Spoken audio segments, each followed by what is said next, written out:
put his heart into it, huh? Oh, sounds like one of those things that's easier said than understood. Cassid and Alia didn't like this carving, but I think it's okay. It doesn't look too happy, so it's kind of pitiful in a cute way. Oh, a positive review! Yeah, so I would totally ask my dad to get it for me, if it wasn't meant to be a Nara Nara. Oh, well, that took a sudden turn for the worse. We asked the children for their opinions. Oh, how did it go? Has it maybe, grown on them at all? Oh, this is such a shame. Why isn't Tonjer back from Gandharvaville yet? Oh, the kids kept mentioning an Uncle Tonjer, too. Who is he exactly? Uncle Tonjer is a famous children's author here in Port Ormos. He wrote quite a few stories in the past, but none of them were popular among children. Just like our prototype Haranara. But around a year or so ago, he suddenly had a eureka moment or something, and suddenly the children loved every one of his stories. That's right. My little Ghaffari loves his stories too. The whole reason we decided to make these carvings was because we saw just how popular the Aranara are among children. We asked Tonjer for guidance, but right after he agreed, he went off to Gandharvaville with his son to look for inspiration. They haven't returned yet. We were running out of time, so we had no choice but to carve an Aranara based on our own imaginations. As you can see, this was the result. Oh, we have to do something. Hey, since you're the famous traveler, could you do us a favor and look for Tonjer in Gandharvaville, He doesn't have to come in person if he's too busy. Just ask him to write down his suggestions and bring his notes back to us, if you could. Please, if only to put a smile on the children's faces. And, of course, you'll be well compensated for doing us the favor. They seem pretty desperate. Let's help them out, to see the kids smile. And also for our reward. Yay, rewards!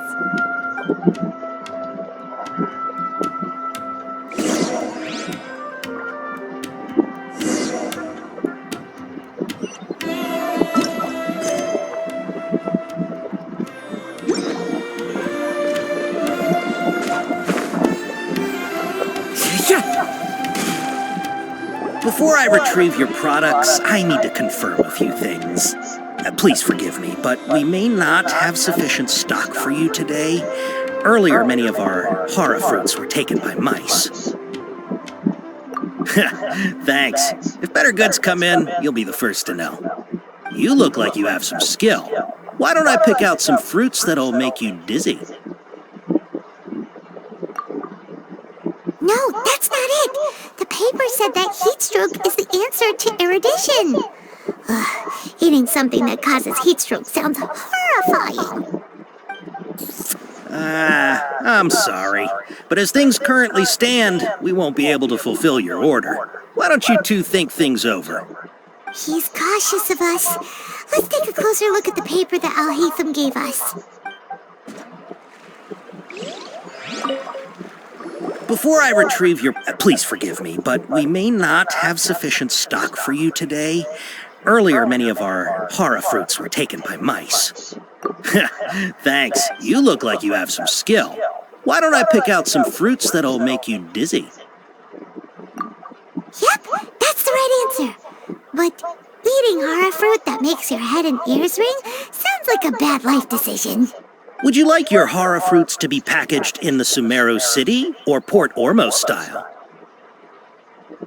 Wow, you two sure are generous customers. We'll be sure to package your products beautifully. Okay, everything has been confirmed. Miss Dory is waiting for you up at... Shoot, it's the mantra! Run! What? The mantra? Where? Al-Haytham said we're done for if they catch us. We gotta get out of here.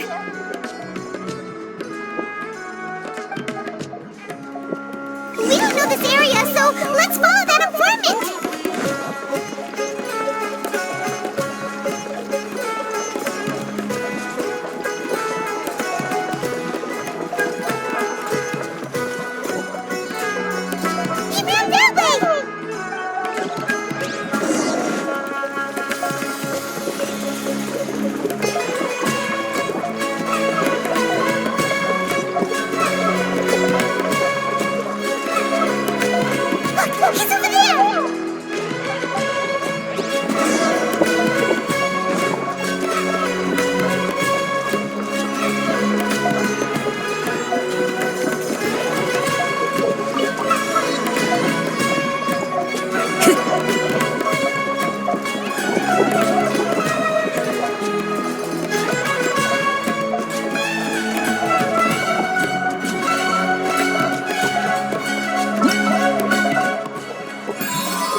voice came from behind the building on the right! Trust me. Here, over here.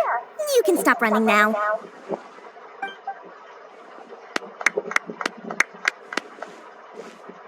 So you were the one who was calling out to us just now. But, are we definitely gonna be safe here? These two good customers wish to buy some horror fruit, Miss Dory. And if there's nothing else, I'll just excuse myself. Oh, very good. Thank you. Huh? Wait, you're Dory? Paimon sure thought you'd look a whole lot scarier. Hey, what are you trying to say, Princess Pea-Brain? I can be scary enough when I need to be, believe you me. If you don't watch what you say, then you can forget about doing any business. But it seems you two have actually done pretty well so far. Not only did you manage to find the informant, your reactions were also pretty sharp. You don't really look like criminals or anything, but I bet my Mora that you've been involved in some shady dealings, haven't you? Paimon's not sure if that's supposed to be a compliment, but we'll take it. I can't risk doing business with people who start huffing and puffing after just a few paces, no matter how much Mora they might have. Not only will they get caught by the Matra, but they'll also get us into trouble. As decent folks trying to run an honest business, we don't need any of that. Wouldn't you agree? So that's why I prefer to have customers like you. It's your first time here, but don't worry, I won't ask too many questions. Even if you wish to buy enough knowledge capsules to decorate your house with, please, knock yourself out. As long as you have lots of round, shiny Mora, then we're all good. Ah, yes, of course. Go ahead, help yourselves. Voila! Wow, she has a trove of canned knowledge. Whew. She'd probably be in serious trouble if the Matra caught her with all this. What kind of products do you seek, my dear customers? Don't worry, I'm not interested in your reasons for buying. I can, however, offer some suggestions. Take this one, for example. An analysis of the sociological ideology and dialectics of the Hilichurls. Only 3 people in all of Teyvat have ever studied it, making it extremely rare. It's on sale now for 350,000 Mora. Yeesh, who would want to be an expert in that topic? Or how about the architectural styles and construction methods of Teyvat in the early Archon War period? With this one, you can become an expert in historic architecture preservation and find an excellent, well-paying job in nearly any nation. Ooh, now this sounds like it could be useful. 2 million Mora, and it's yours. No discounts. Whoa, that's a lot of Mora! Of course, you are free to pick whatever your heart's desire. The contents and price of each knowledge capsule are indicated in small text on the body of each one, down at the bottom. All right, let's try the method that Alhaitham mentioned.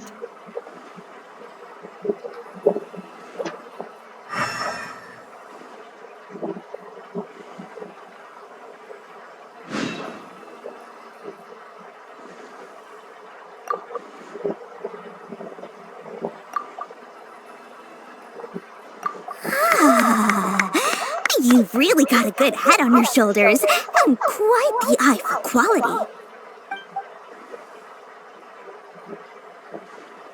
I'll take these, please and thank you. My oh my, you are blessed with a taste for both the exquisite and the extravagant. Customers like you are a rare breed. 1 in 100. No, 1 in 1,000 even. Listen, I have a special offer for you two. If you spend just 100,000 more, you can pick any knowledge capsule of your choice up to a value of 1 million Mora. Say what now? Hey, did you hear that? Spend another 100K and we get a capsule worth a whole million! But all the canned knowledge we just spot is easily worth 500,000 mora. If we spend just a little more, we can get something worth 1,000,000 mora. Isn't that a fantastic deal? Think about it. We've gone to all this trouble to get this canned knowledge. And so far, everything we bought belongs to Alhaitham. Aren't you even the least bit curious about how this whole canned knowledge thing works? We're talking instant knowledge here. Don't you want to try it yourself? Come on, come on. We still have around 100,000 of Alhaitham's mora left. So let's put it to good use by finding something useful for you. Ahem. You've got a deal, Dory. We'd like to spend an extra 100,000 mora. Excellent! Then please, select from this fine collection of canned knowledge over here.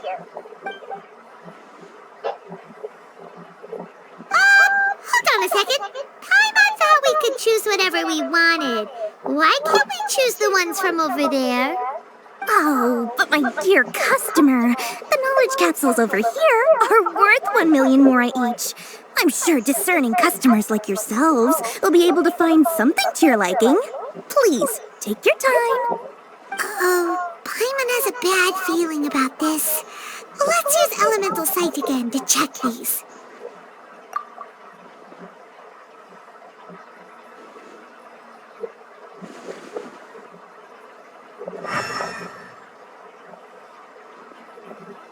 So, what did you see? So, they're all worth about the same amount? Well, anyway, the mora's already been spent, so let's at least try to find something useful.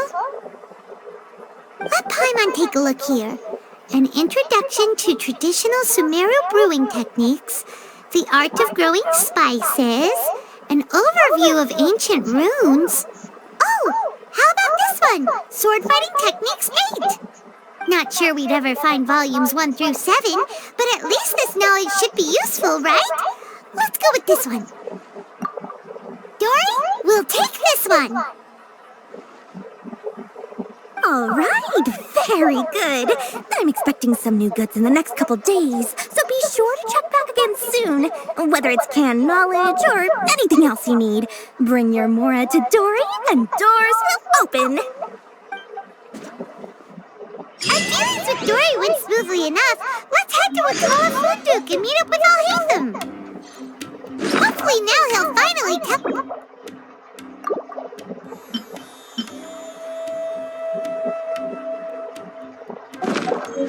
Trust me, I'll find you your perfect cup.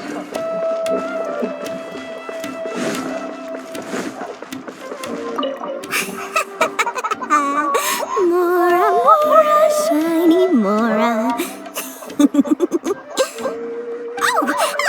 Please, come back anytime you need something.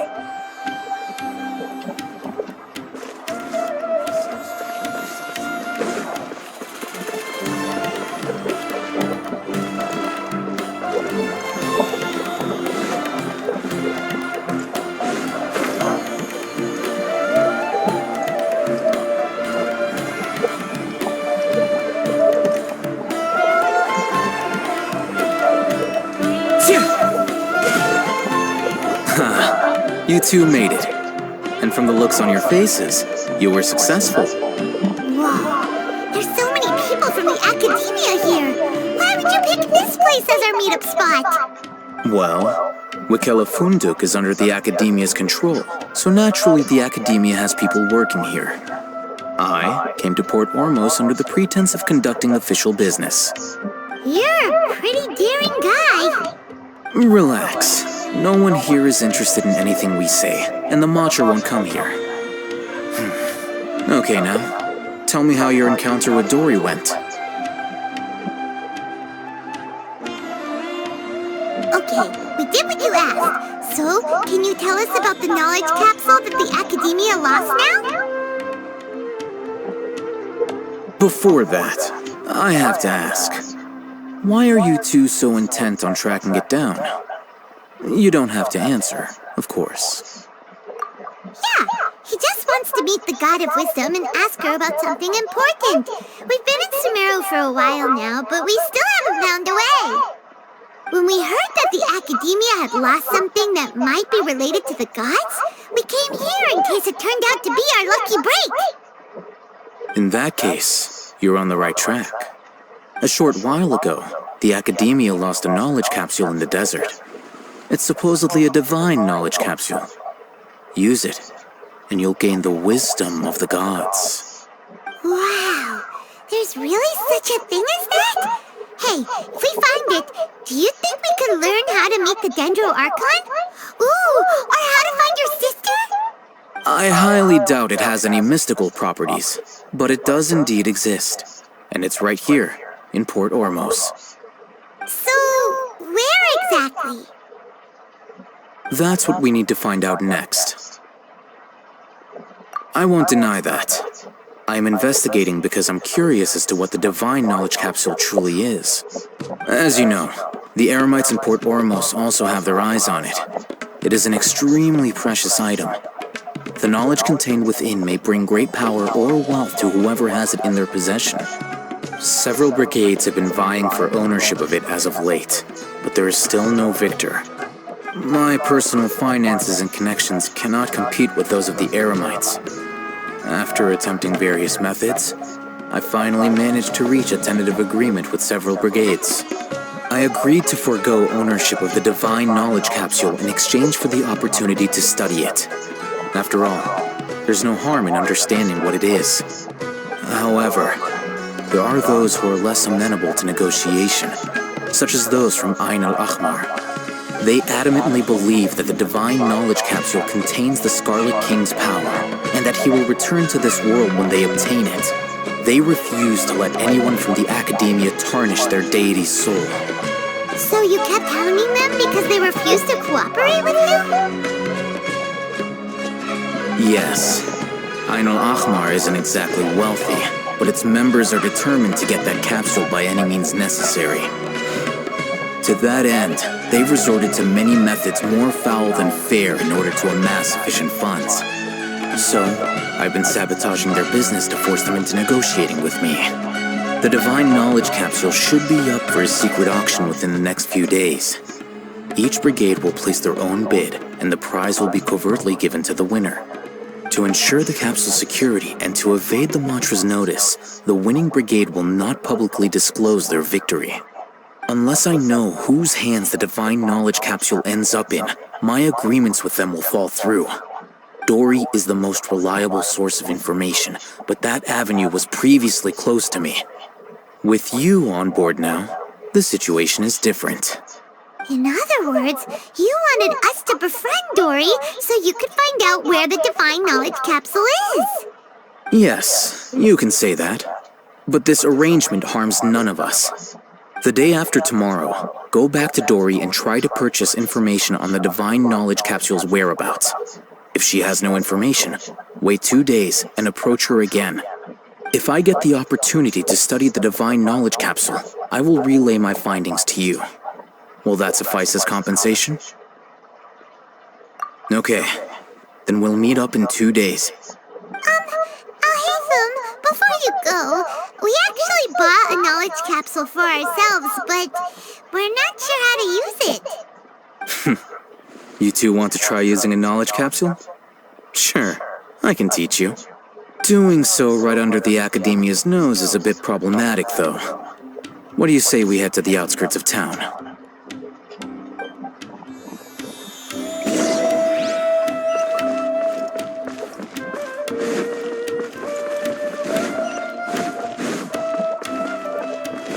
Time to go.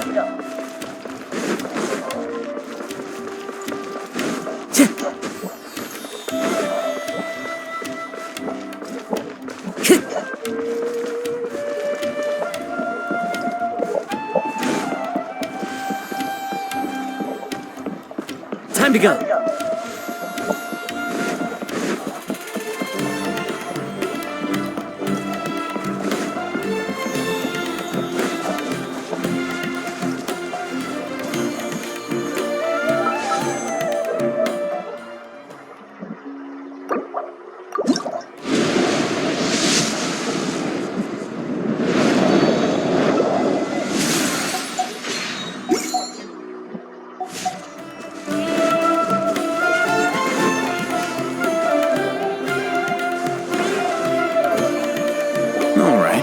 This place works. Show me the capsule you purchased.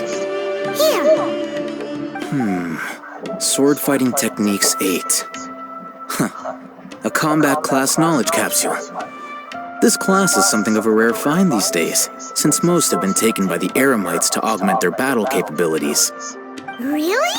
Yeah, what a great buy! If you want to determine the efficacy of this capsule, I can evaluate your combat ability. However, effects will likely be minimal if you already possess a high amount of strength. We can conduct a controlled experiment where you fight 2 battles, one before using this knowledge capsule and one after. While you fight, we can use an Akasha terminal to monitor your various physical parameters. There may be variances in your physical strength between the 2 tests, as well as a disparity in your opponent's abilities. But don't worry, I'll run statistical analyses afterward to mitigate any confounding effects. Wow! Hey, them! You must have been one of those guys at the academia who got top grades on everything. Paimon's curious about something, though. You definitely weren't one of those students who needed canned knowledge to graduate from the academia, right? So, why are you risking getting caught by the mantra for this capsule? When you are unable to understand a researcher's actions, most cases can be attributed to curiosity. This is but one theory.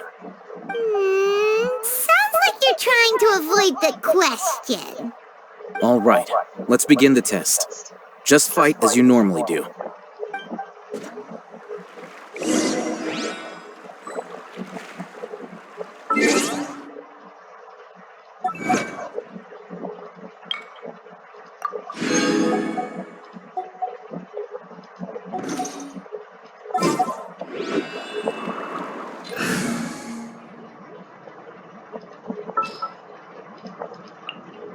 Sure.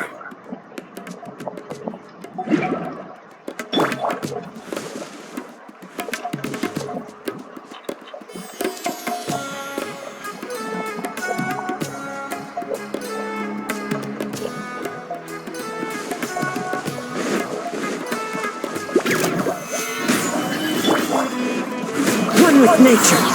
Clouds high. The birds come into the wind. Shot!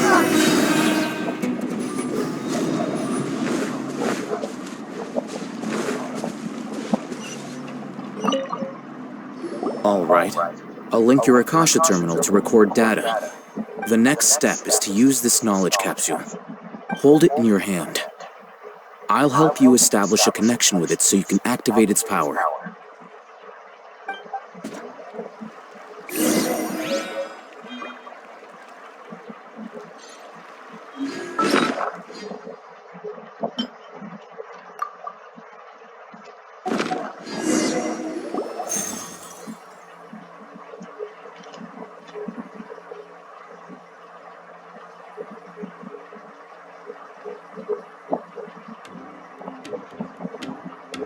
Hey, how are you feeling?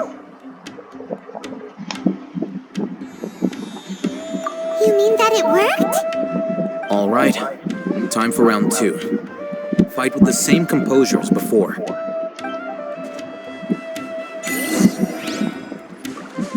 Take it easy. Gotcha. Things are about to get dicey.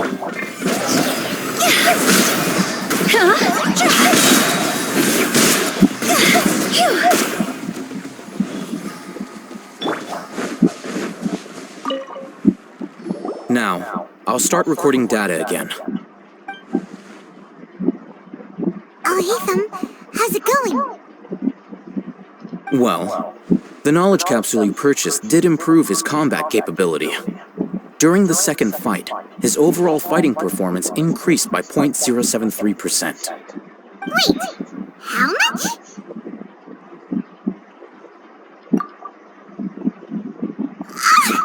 Dory's such a jerk! She totally scammed us! 1 million Mora? This thing isn't worth a tenth of that amount!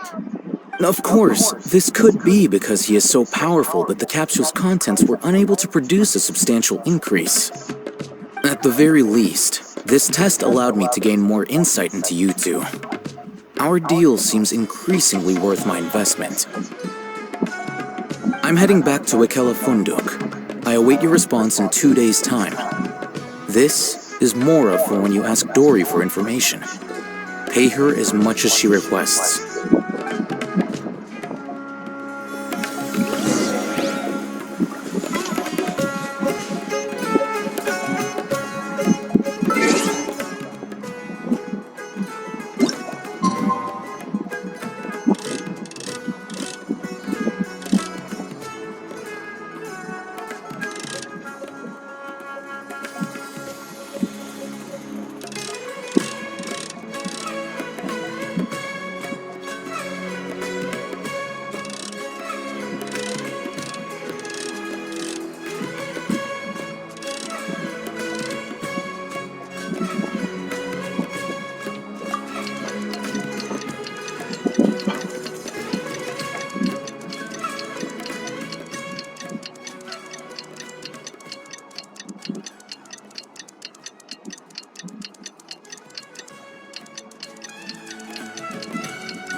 Let's see Dory today and ask her about where the Divine Knowledge Capsule is.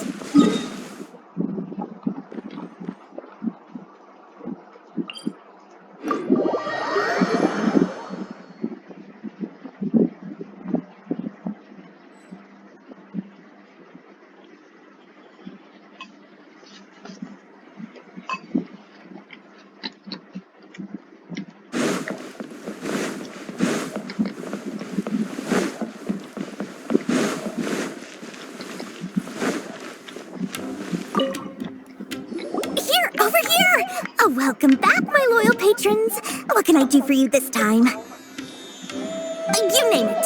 Can knowledge, supplies, or anything else you need. I'll find a way to get it. Where there's a waterfall of Mora, there's a way. Can you really get us anything we want? Anything at all? Aha! So it appears that canned knowledge alone is no longer sufficient for your opulent appetite. Then please, oblige me. Tell me what you have in mind. Oh!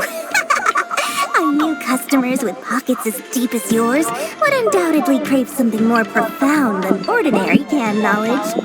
But you know, that kind of information isn't going to be cheap. After all, I had to work really hard to weasel my way into the auction site. Not to mention that if anyone found out that I was the leaker, I would be in big trouble. But how can we be sure your information is accurate?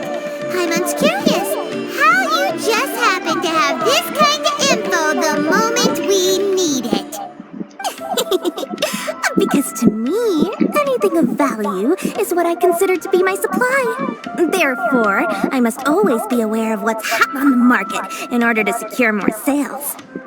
As for the information's authenticity, well, you've no need to worry about that. I used a camera to take a picture of the transaction. That way, no one can dispute it. It's always a pleasure doing business with such sterling patrons. Now that you've paid in full, here's the scoop. The Divine Knowledge Capsule was purchased yesterday by a certain Misery, the leader of Ain el-Ahmar. Ain el-Ahmar? You mean the Eremites who worship the Scarlet King? Ah, so you're already familiar with them. The group has done everything in their power to obtain the Divine Knowledge Capsule. After all, they believe it contains the power of the Scarlet King. That divine knowledge capsule is unlike any other canned knowledge I've seen before. It was glowing bright red. The capsule is clearly visible in the picture I took. You can look for yourself. Thanks for the info, Dory. Please, it's my pleasure. It's all thanks to discerning customers such as yourselves that my efforts yesterday were not in vain. Please, don't hesitate to contact me if you ever need anything else in the future. Mora for Dory opens doors. Well, we figured out where the divine knowledge capsule is. It turns out it ended up in the hands of Ain al-Ahmar. Let's head back and talk to Al-Haytham.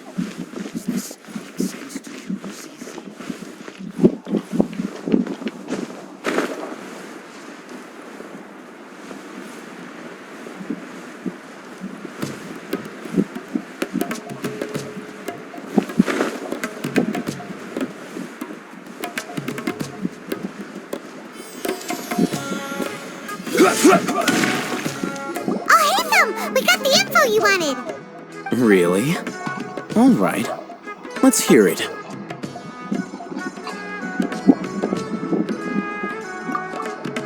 Dory even gave us evidence to verify the intel. Have a look. Huh, look at that. Clear as day. It must have taken some guts just to infiltrate the scene of the Eremites transaction. But then to get close enough to take a picture like this. Bold move, Dory. Very bold move. All right. The person in this picture is indeed Misery, the leader of Ain al-Ahmar. And the glowing red capsule he's holding appears to be the divine knowledge capsule.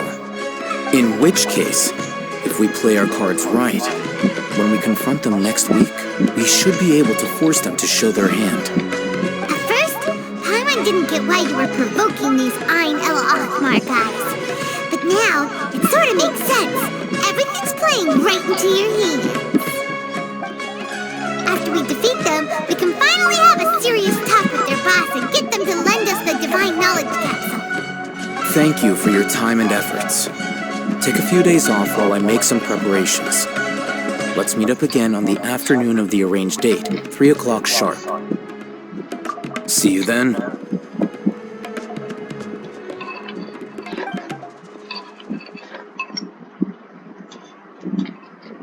Al-Haytham sure is taking his time.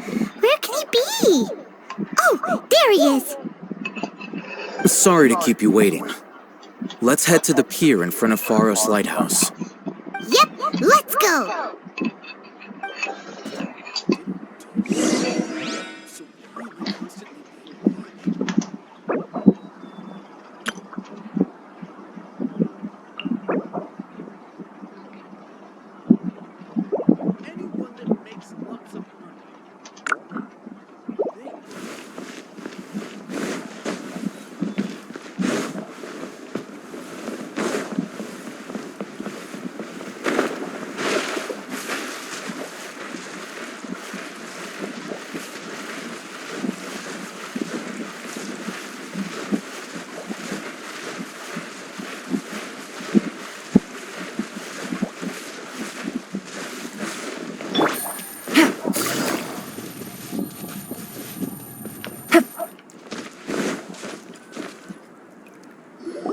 Al-Haytham. I knew you were crazy, but I didn't know you were crazy enough to actually show up. It was I who demanded that these negotiations take place. I was more worried that you might go back on your promise. But to your credit, it appears that you're sticking to your word. This is turning into quite an occasion. I also brought some backup. I assume you don't mind. Backup? Aren't you the brat from the restaurant the other day? You've come to support this lunatic because he helped you out? Fine, your funeral. I'm not going to mince my words. Once we're done with you, you'll be nothing more than fish food. Get 'em, boys!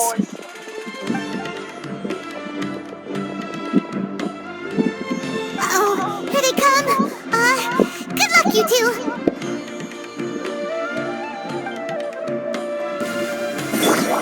We'll have order. The wind's nosy. Quietly now. Lucky today. fallen leaves, adorn my night, one with nature. So, game's up. Fun's over. Academia scum!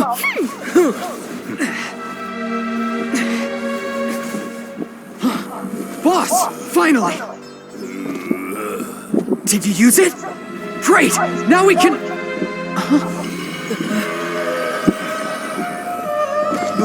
Boss?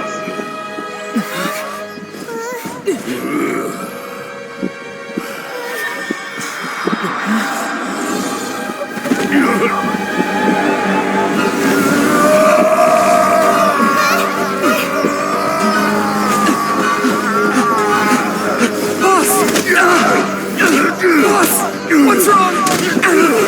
What happened to him? We have to cut his Akasha connection, now.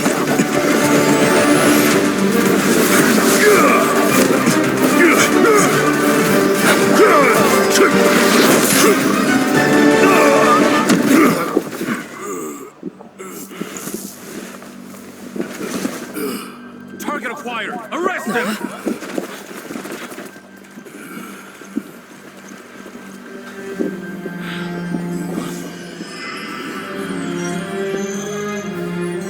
Do not impede our work. Is that understood, Al-Haytham? Of course. I was only trying to help. Take him away!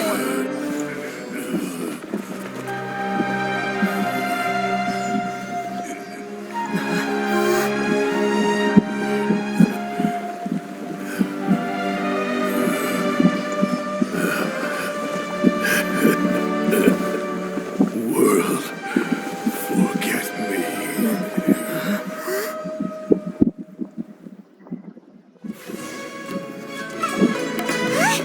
What in Tibet just happened?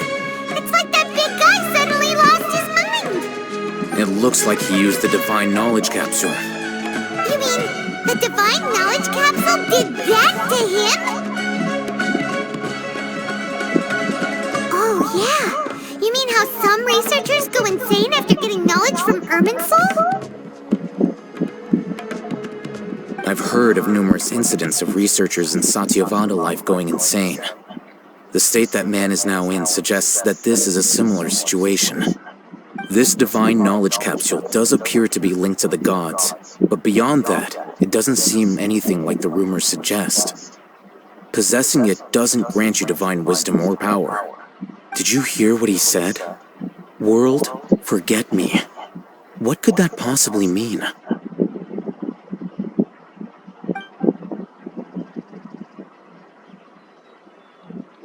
If the mantra took him away, then that means the Academia got the Divine Knowledge Capsule back too. What a shame. We were so close. Still, Paimon didn't expect the Divine Knowledge Capsule would be so dangerous. Imagine if we tried to open it.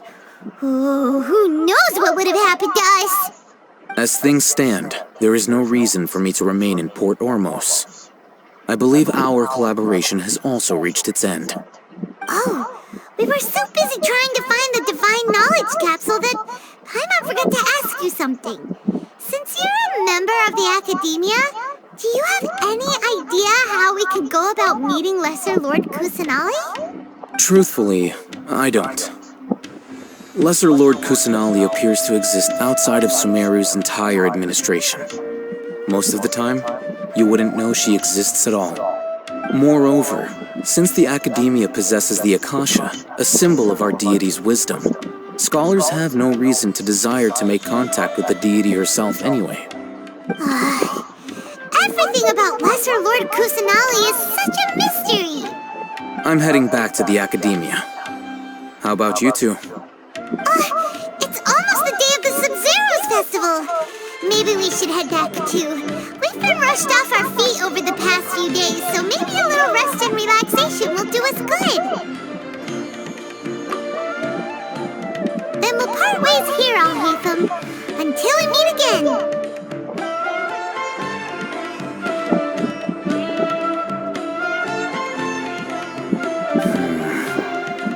Now, do I deal with this thing first, Or should I produce the report that the higher-ups require?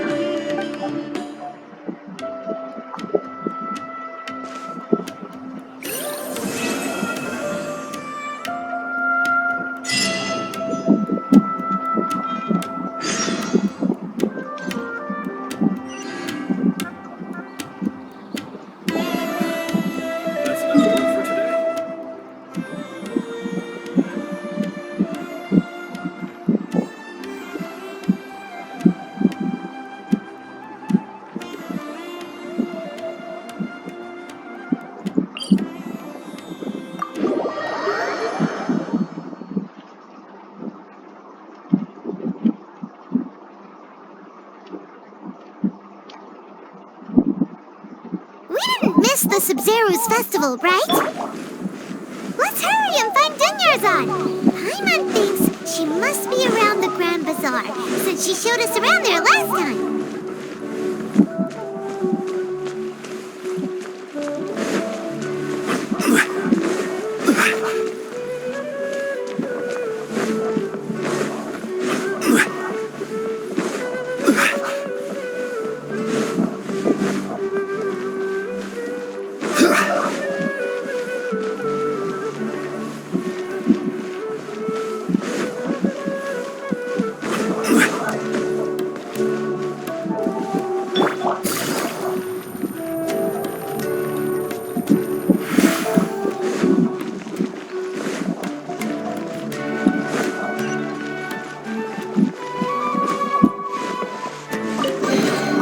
Treasure. One way to draw your target out of hiding.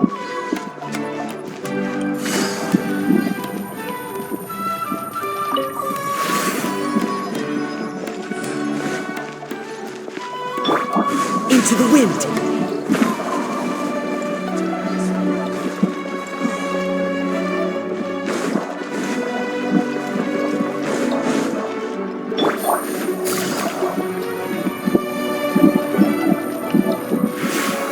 Take it easy.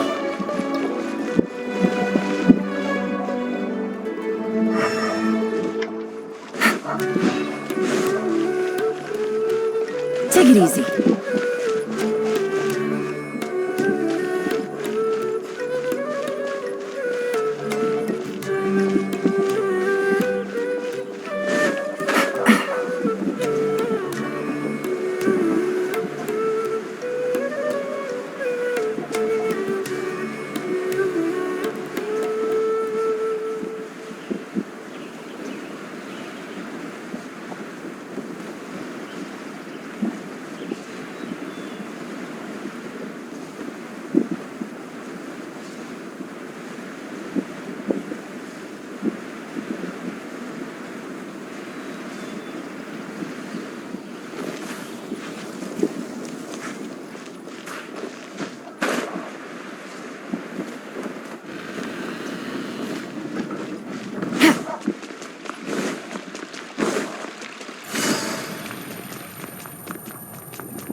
Take it easy.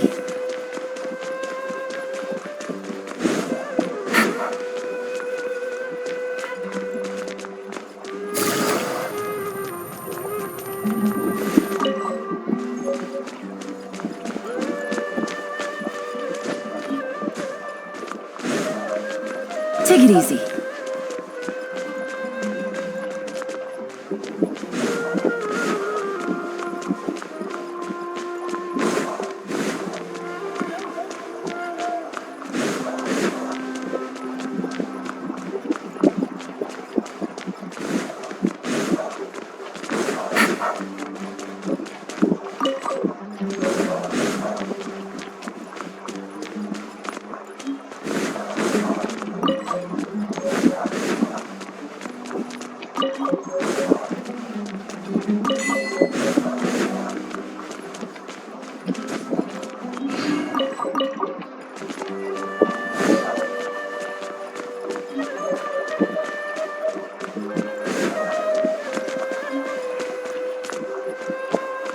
Take it easy.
Take it easy.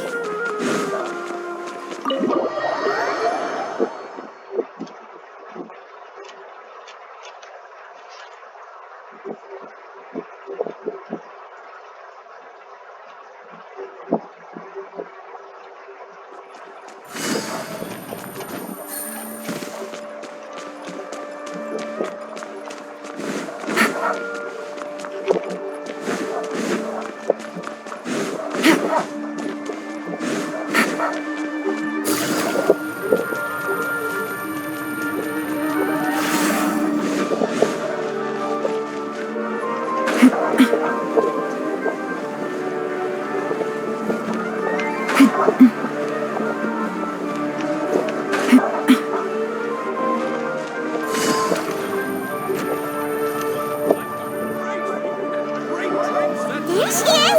Tonjer's! We're back! Just as promised, Traveler and Paimon. I'm so glad that you two came back to celebrate Lesser Lord Kusanali's birthday. Indeed. The festival's tomorrow. We've been preparing for so long that I can't help but feel a little nervous. There's no need to be nervous. Paimon's sure that Lesser Lord Kusanali will feel everyone's gratitude. Thanks, Paimon. I hope that everyone who comes to the festival will also have a good time. Speaking of which, did you manage to make your way to Port Ormos? Discover anything over there? Of course we went! A lot of things happened there. I see. Sounds like you two had another exciting adventure. If there is another chance, I would love to join. My lady, if you went to Port Ormos in your current state, we'd both be in for a lifetime of trouble. Dia! You were eavesdropping! It's called covert protection. Keeping an ear out for what's going on around my employer is part of the job. It's all right, Dia. I merely said I would like to go. I know better than to think my body could handle it. The festival's tomorrow. I've been doing nothing but causing trouble for you. So, Dia, please take some time to relax. I'll be fine. Even when you put it that way, it still doesn't feel right. Don't worry, my guardian knight. Okay, fine, but only tonight. Tomorrow's a big day, and many no-good scumbags are gonna try to take advantage of that. Oh, you two must be exhausted from your long journey back to the city. My apologies for not realizing this sooner. I've already prepared a room for you to rest. Please follow me. Whoa, you're so thoughtful. Paimon's so ready.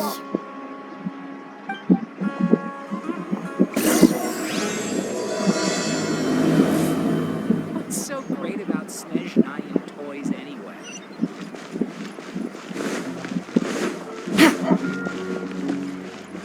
Take it easy.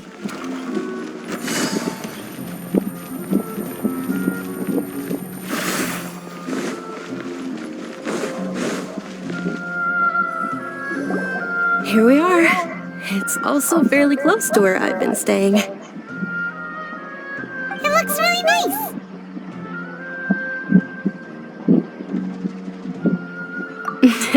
Not at all. Just tell me more about your adventures when you next get the chance. That's Paimon's specialty. Paimon can tell you stories next time. Oh, if you don't mind, how about we all walk around together tomorrow? All of my friends will be working the festival, and Dia is still insisting on her covert protection. Yeah. It'll be pretty hard to relax and enjoy the festival if Dia's constantly hovering over you, right? Then let's meet at the nearby bazaar first thing tomorrow morning. Have a great night. It's a deal. Good night, Tonjer.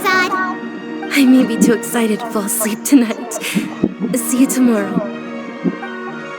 Paimon started to really look forward to the Sub-Zero festival too. Will there be lots of yummy food?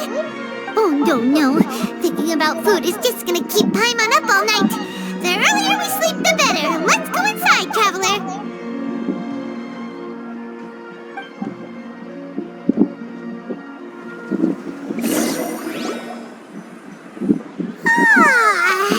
Did we oversleep? We should go meet Tonjer right away.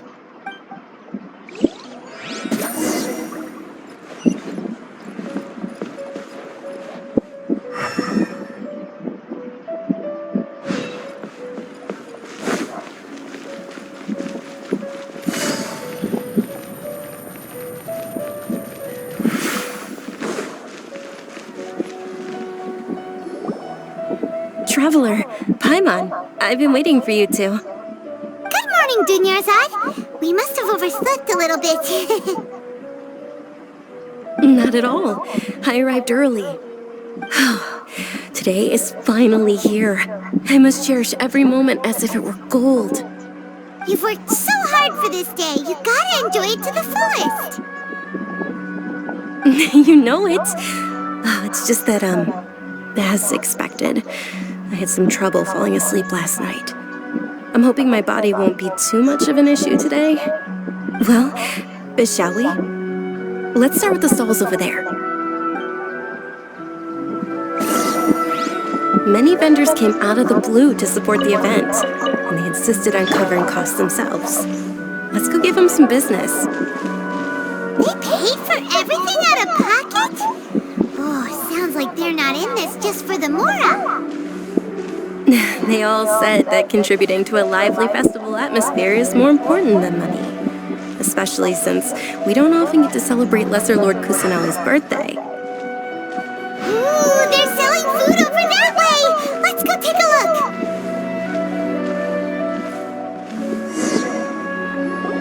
look! This is a stall offering foods from the Haftmewa feast. Oh, you could tell straight away. I thought most people nowadays wouldn't know. Mushrooms, flowers, and all kind of fruit? It's all vegetarian stuff. Aw, Paimon's a little disappointed. So, what's the Haftmewa feast you mentioned just now? It's another Sub-Zero's festival tradition. People used to set their tables with 7 different foods. Generally speaking, the most common selections were foods like Rukkhashava mushrooms, lunar lotuses, Sumera roses, sunsetias, kapalatas, hara fruits, and zaytun peaches. So, the Sub-Zero festival is a vegetarian holiday? You don't have to be a vegetarian to enjoy the spread. We just use the 7 foods to symbolize the 7 virtues of the Dendro Archon. Wait, but if that's the case, if Sumera uses vegetarian food to represent the Dendro Archon, then wouldn't the Pyro Archon's festival be full of food like roasted fowl, juicy meatballs, grilled steak? Oh, Traveler, we have to go to Natlan as soon as possible! I hope your wish comes true one day, Paimon. Thanks! Alright, how about we also check out some of these other stalls?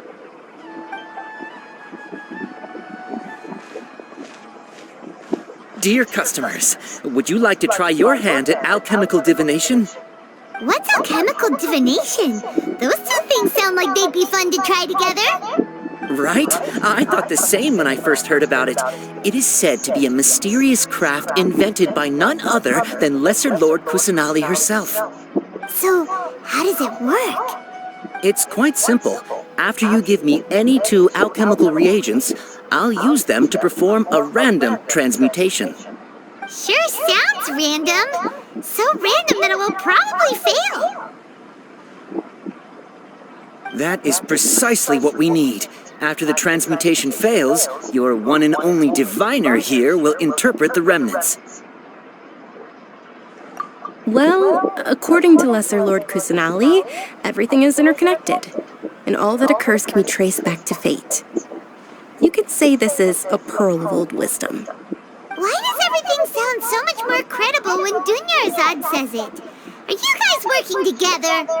So that's the true wisdom behind it. This young lady sure knows her stuff. So, how about it? Want to give it a try?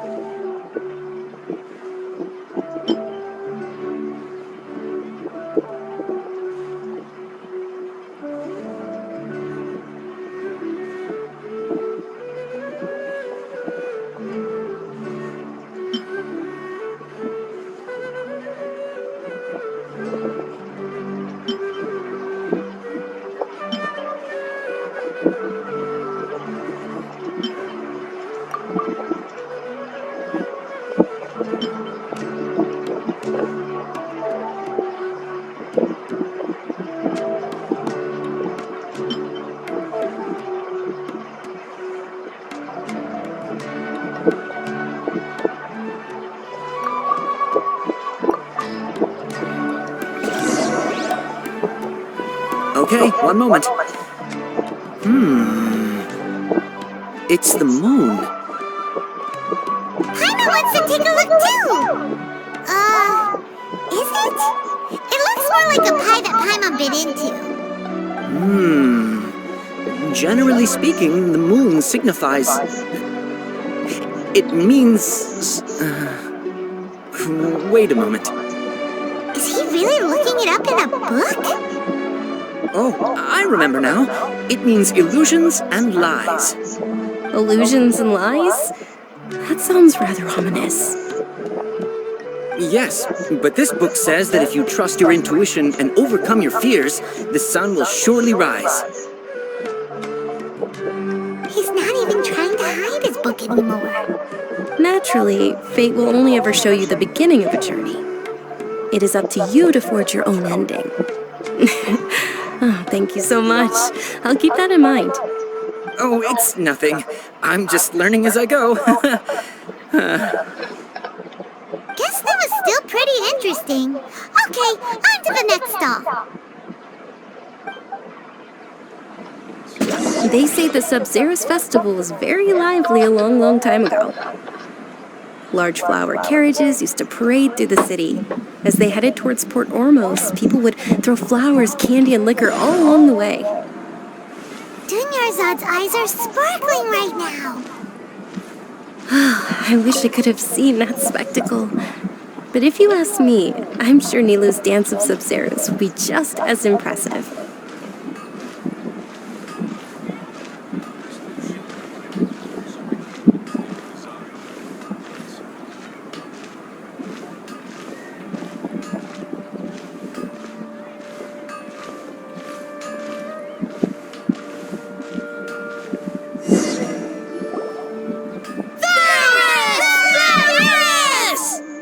Attention! Soldiers, fall into formation if you want any Yalda candies.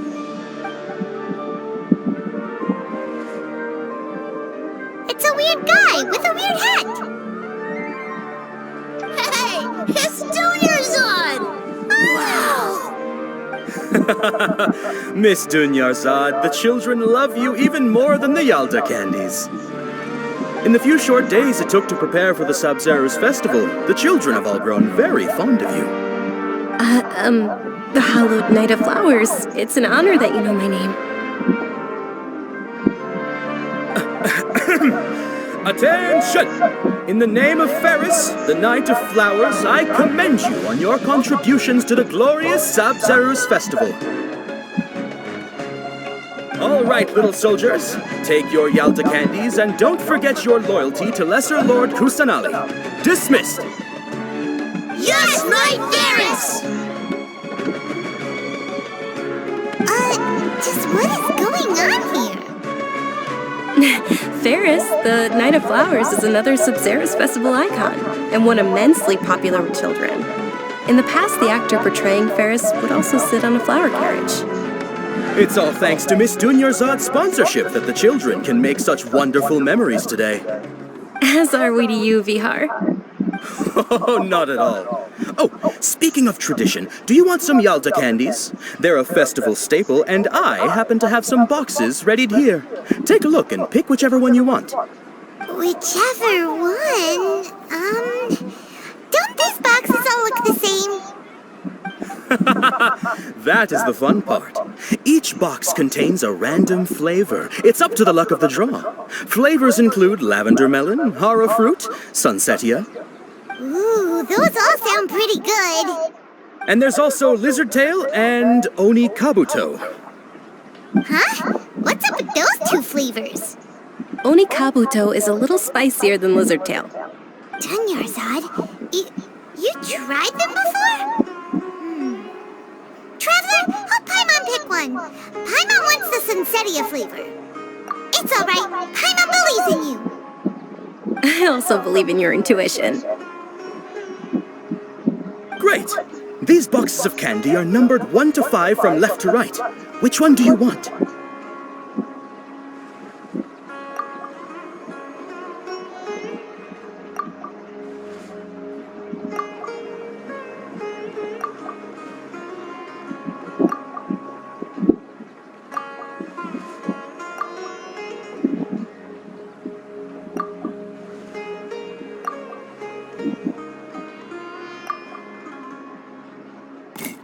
Attention! That's unfortunately lizard tail. Oh, Paimon thought you survived so many epic battles because you had incredible luck. But looks like Paimon was wrong. The sunsetia flavored candy was in box number 4. How about this? The most important thing is that everyone has a good time at the festival. So please, take both boxes. Really? Thanks a lot, Knight of Candies! It's Knight of Flowers, not Knight of Candies. Paimon really wilted the carriageless Knight of Flowers. They all basically sound the same. We got our candy, so let's keep going. Oh, actually, I just remembered that I left something behind. Since you're here, can you come with me to get it? Tonjarzad, you probably forgot because you're so excited about the Sabzeruz Festival. How embarrassing.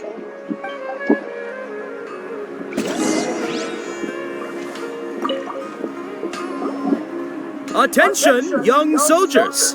Are you here to join our ranks?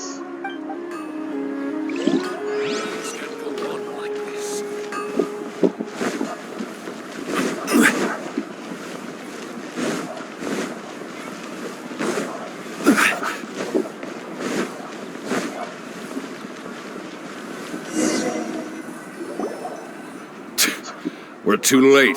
Who knew the little lady was such an early riser? I know, right? Hey, wait a minute. Pause. Isn't that her? Oh, that most certainly is. We're in luck. She's walking right into our clutches. Those Eremites don't look like they're up to any good. Who are you? I don't believe the Homayanis hired you. That's right. We haven't received any of their mora, but I wonder how much the Homayanis would shell out to get you back. They're a gang of kidnappers! Traveler, hurry and protect Dunyarzad! Hey, did you scumbags even consider that the Homayanis might have hired a merc that outclasses you? You're Dia! Dia the Flame-Maiden! No wonder we mercs haven't heard anything about you for so long. You sold your unruly mane to the highest bidder. Don't speak so disrespectfully. My family started working with her as gratitude for her past kindness to us.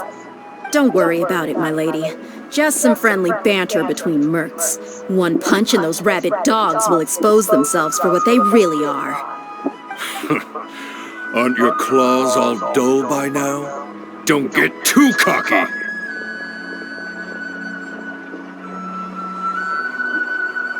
Traveler, take Miss Dunyarzad to a safe location. No, we're gonna stay and help. There's too many of them. You're right. All right, fine. Please be careful, Dia. Don't waste your time worrying about me. This is my job. Look out for yourself. After I've wiped the floor with them, I'll go find you all.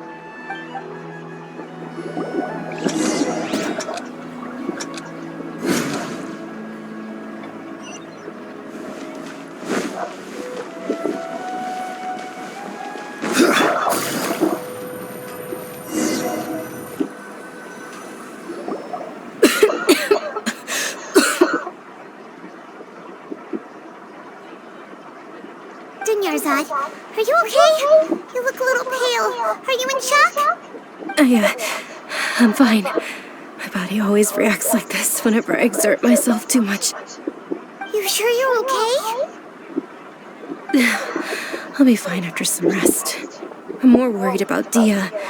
After all, none of this would have happened if I hadn't insisted on coming out today. Yeah, don't worry.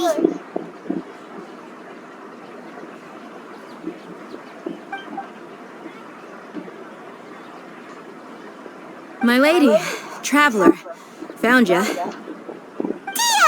You took care of them so fast! Any more of them? Or rather, did anyone follow you? Dia, your arm! Oh, this? I'm fine. It's just a scratch. Normally they wouldn't have been able to land a hit on me at all, but I'm still getting used to this new greatsword. Please, let me take a closer look. Come on, it's nothing. Us mercs aren't as fragile as you think. Hold on, you said something about a new greatsword. What happened to the one you were using before? About that. Well, I sold it, because I was low on Mora. Stuff like this happens every now and then. It can't be. The anonymous donation that was used for the venue's final round of preparations?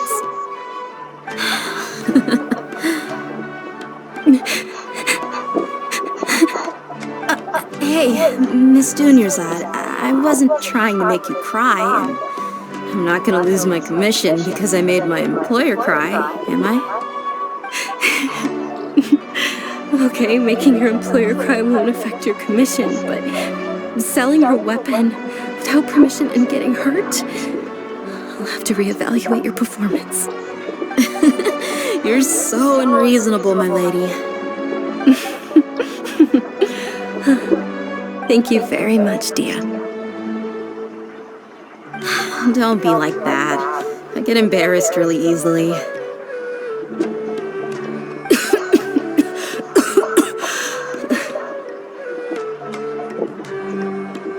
you feeling unwell again, Dunyarzad? My lady, your condition.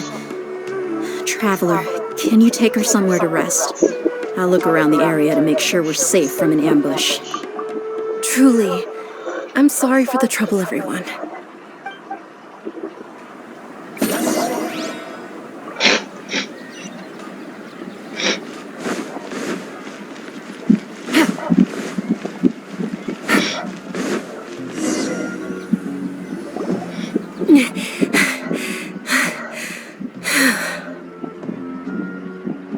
Are you feeling better, Dunyarzad?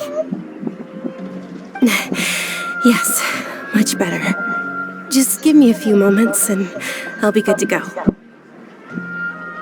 I didn't realize you were concerned about it. I guess I shouldn't continue to keep it a secret. I was actually born with Elazar. It's terminal now. Can't believe it's Elazar! Oh, you've already heard of Elazar. In that case, you probably know about its severity.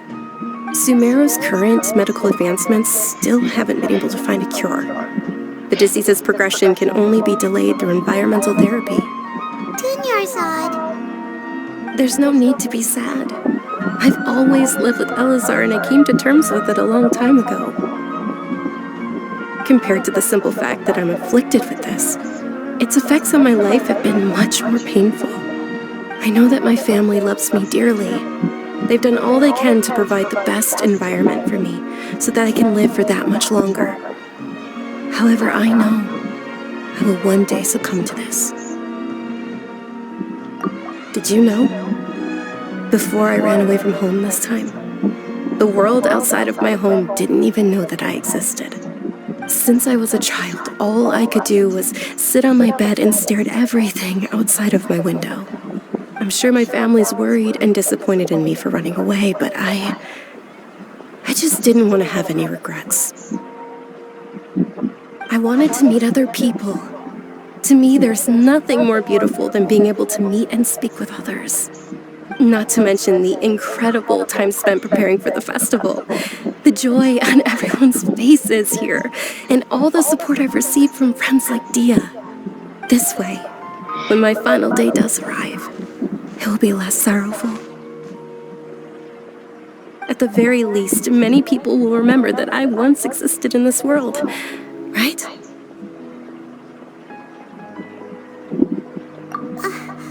As long as you don't forget Paimon, Paimon also won't forget about you. No, even if you forget Paimon, Paimon will still remember you. Thank you two so much.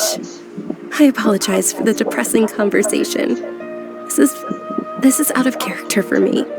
To be honest, Lesser Lord Kusanali gave me the courage to do all of this.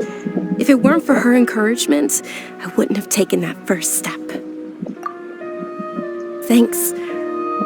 There will always be frustrations in life, but I know that the point of living is not to leave behind any regrets.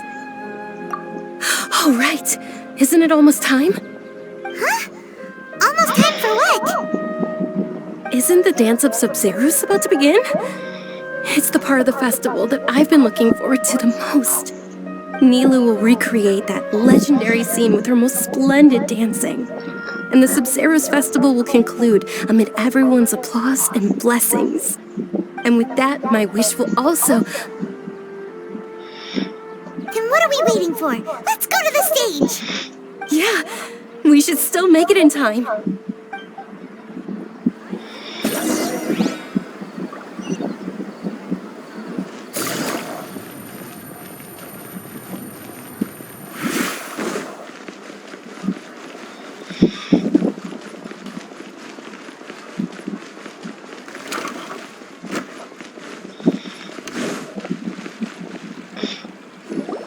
Were you not aware that the law prohibits this type of performance from taking place without prior permission? Over there! Someone's yelling at Nilu! I think I just saw the Academia's Grand Sage. Why is he here in person? But the Dance of Sub-Zeros is one of the key parts of the Sub-Zeros Festival. If we can't perform it... The Sub-Zeros Festival. The law also prohibits the private hosting of large-scale religious festivals. Only the Academia can host such an event. If you continue to resist, we will have to order an investigation into every single event organizer. The Grand Sage has already granted you much leniency. I advise that you exercise tact. How did things turn out like this? The Academia was originally responsible for the Sub-Zeros Festival, but they failed this responsibility for many years. I need to speak with them. This is a hard pill to swallow, but you're right. Things would only get worse. Art, dance. Aren't you ashamed of pursuing such frivolous and meaningless activities in this land of knowledge and reason? Our Archon created the utopia that is Sumeru City for all scholars who sought validity, verity, and truth, while people like you wish to defile it. No, I believe that our Archon never rejected the arts. Even the goddess of flowers dedicated a dance to her. With your lack of intellectual credentials, I do not believe you are qualified to debate with me. What you should be doing is finding workers to tear down this ridiculous eyesore.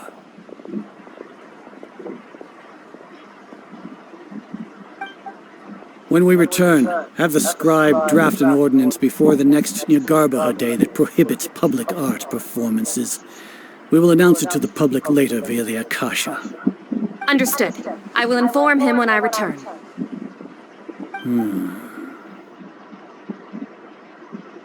The Sub-Zeru's festival. Go celebrate the birth of that god to your heart's content. Nilu, are you okay? Oh, Tonjer. You all saw that just now? The Grand Sage ordered us to stop the performance. Yeah. Let's go somewhere the Academia can't find us and perform there. But how do we let everyone know? And what about the atmosphere on the stage? Or we could get people to block them off so they can't interrupt the performance. No. They just threatened to investigate the organizers. If we were caught... Nilu, it's alright. Don't worry about it. But you've been looking forward to the Dance of Sub-Zero so much. And I know how important this festival is to you. I don't want you to have any regrets. It's okay. Seeing you care this much about my feelings is more than enough. It would be too risky to continue the Sub-Zero's festival at this point. I don't want to get everyone in trouble. If you say so. But you can sneak out for the next Sub-Zero's festival, right? We'll make sure the next one is a smashing success. The next one. Yes. Okay. It's a promise. It will be a smashing success. I can't believe this is how things turned out. Those heartless geezers. It really is okay. There's nothing we can do about it. Still, I'd be lying if I said I had no regrets. I would have loved to see Nilu's dance.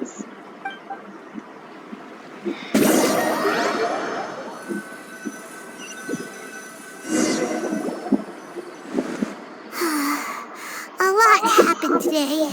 It's a shame the festival ended the way it did. Nilu and Tonjer promised to make the next Sub-Zero's festival a success, but Tonjer is running out of time. Yeah.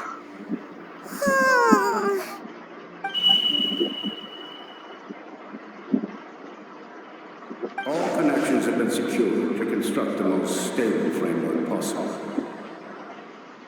The project has entered its most critical phase. Power has begun to flow from...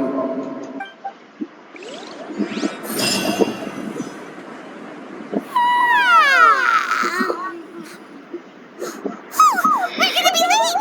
It's all because you wouldn't get out of bed! We should go meet Tonjer right away!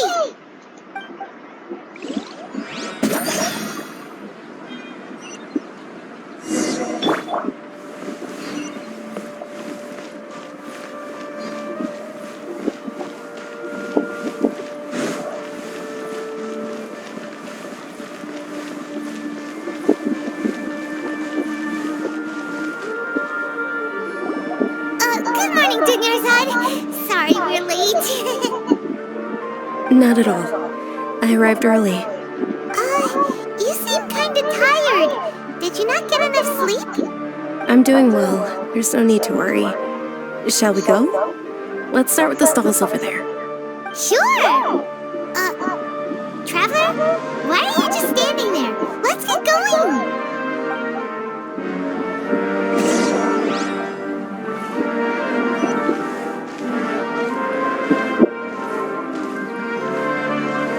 Ooh, they're selling food over that way! Let's go take a look!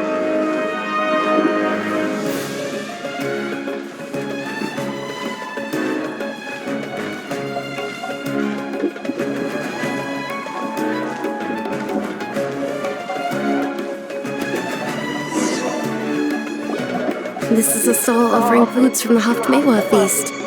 You are quite well informed, miss. I thought most people nowadays wouldn't know. They're all plants! Oh, Paimon's a little disappointed. Actually, what is the Haftmewa feast you mentioned just now? It's one of the Sub-Zerus Festival's traditions.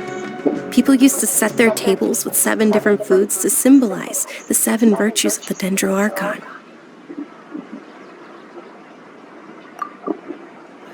Appear to be in the form of the moon. Really? Paimon thought it looked like some kind of food. The moon signifies... It's escaping me for now. Wait a moment. Is he really looking it up in a book? Oh, right. It means illusions and lies. But if you trust your intuition and overcome your fears, the sun will surely rise.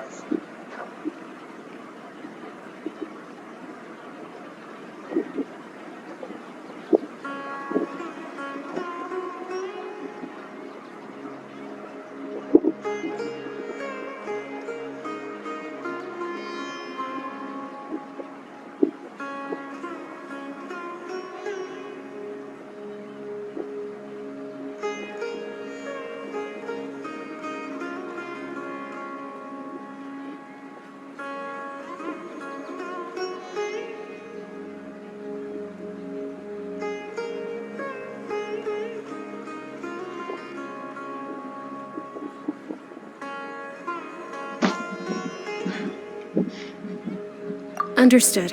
I'll keep that in mind. Oh, it's nothing. I'm just learning as I go. Guess that was still pretty interesting. Okay, on to the next stall. So, where to next?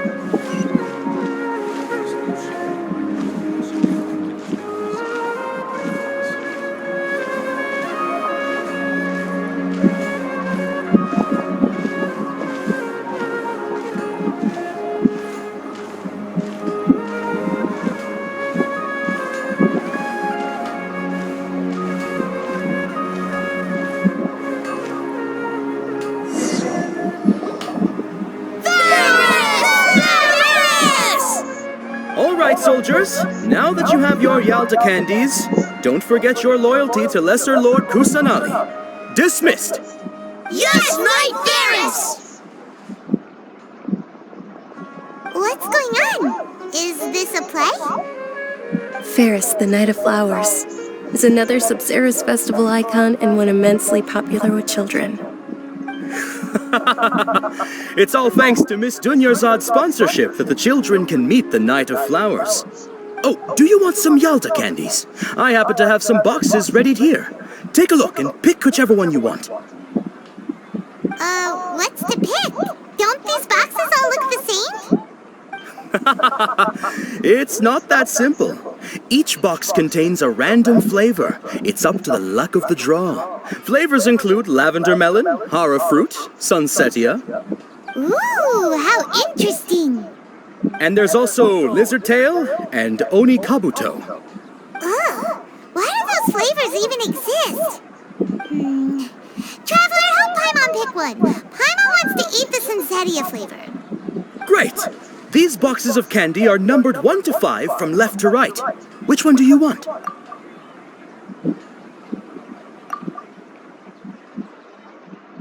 Ah, excellently chosen. Number 4 is indeed sunsetia.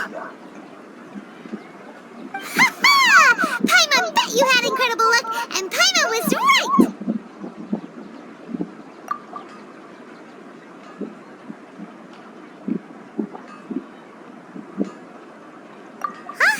How's that possible? It's obviously random. Maybe we didn't sleep very well last night. Or maybe we slept too much.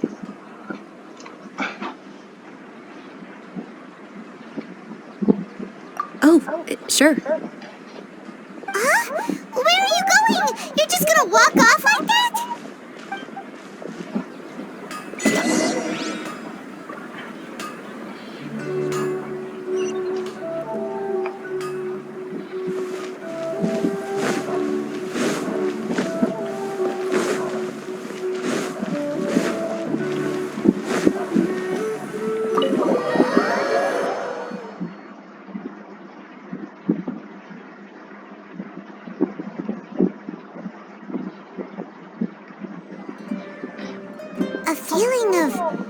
Deja vu?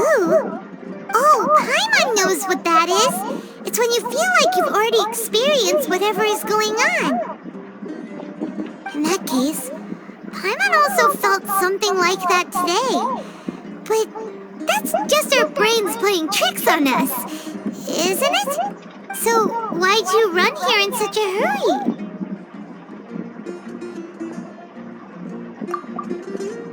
So that's it! You're intentionally doing things you usually wouldn't and seeing if you still get that same feeling of deja vu. Welcome, you two! Are you here for lunch? What would you like to eat?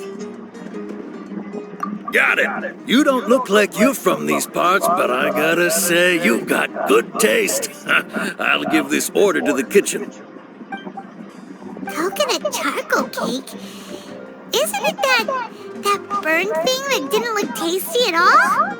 Oh, Paimon understands what you're trying to do now. You'd never normally order something like this.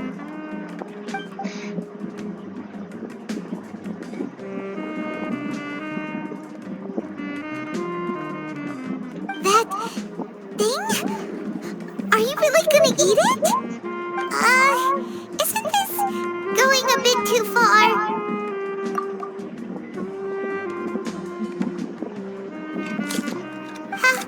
How was it? The look on your face is telling Paimon that it tasted awful. Then, you mean... That's impossible! We were just talking about how gross it looked!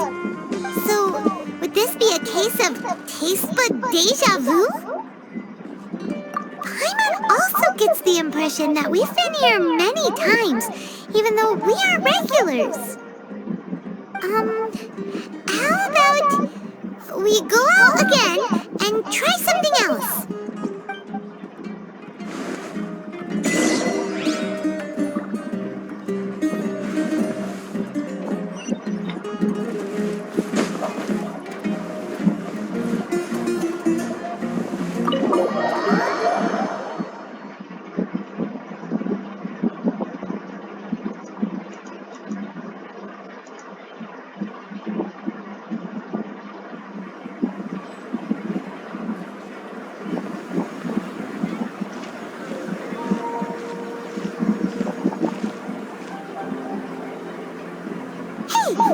Is sitting by yourself on that bench over there.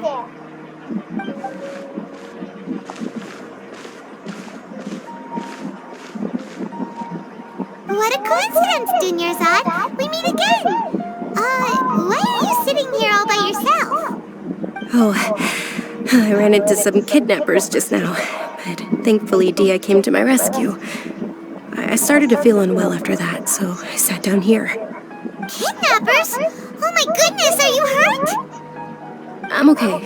Dia's arm got scratched, but it isn't serious. Whew, that's a big relief. But, Dunyarzad, you seem a little down today. It's the Sub-Zero's festival, and you've been looking forward to it so much! Not at all. I've always been like this. Excessive physical exertion or strong emotions tend to aggravate my illness. Besides, no matter how amazing today may be, it is but a single day. After however many more days, my time will come to an end. Paimon doesn't quite follow you, and Paimon feels like something's really got you down right now. It really is fine. I don't mind.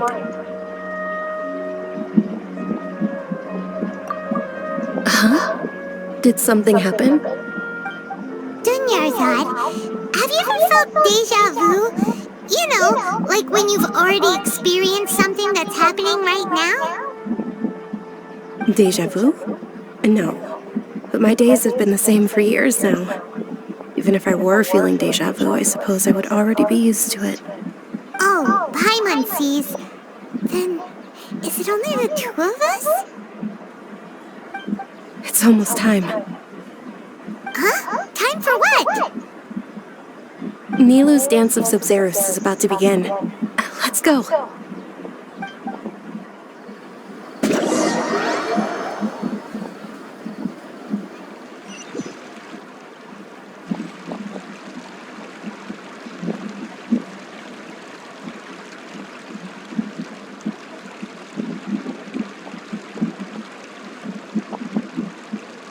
With your lack of intellectual credentials, I do not believe you are qualified to debate with me. What you should be doing is finding workers to tear down this ridiculous eyesore. When we return, have the scribe draft an ordinance before the next Nyagarbha Day that prohibits public art performances. We will publicly announce it later through the Akasha. Understood. I will inform him when I return. The Sub-Zero's festival.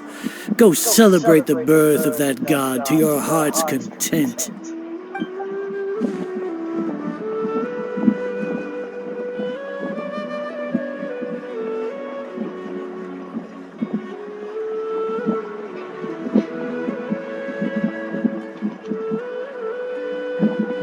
Milu, are you okay? Oh, Tonjer. The Grand Sage ordered us to stop the performance. It's okay. There's nothing we can do about it. But you've been really looking forward to this. I don't want you to have any regrets. It truly is unfortunate, but I don't want to cause trouble for anyone. Didn't the Grand Sage say that he might investigate the organizers? True, but... Well, okay. I'll just have to try again next year. The next festival. I probably won't be around by then. Wait, what did you just say? No, nothing. I'll be heading back to rest. Thank you for your help, everyone. I can't believe what those heartless geezers did!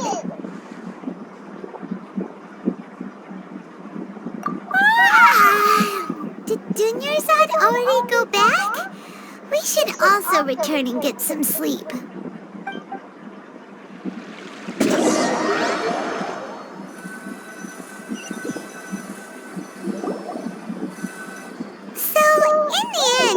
You still couldn't figure out what that deja vu feeling was all about?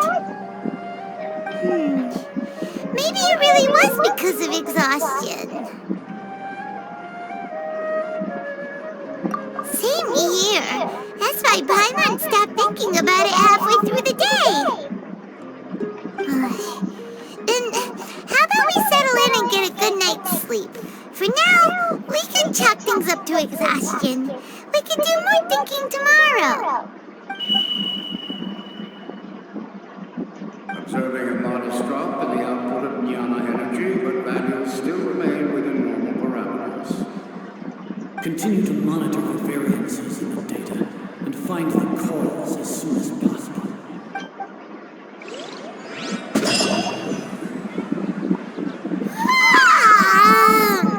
Why does Paimon feel so tired after so much sleep? Anyway, we should go meet Tonjer right away.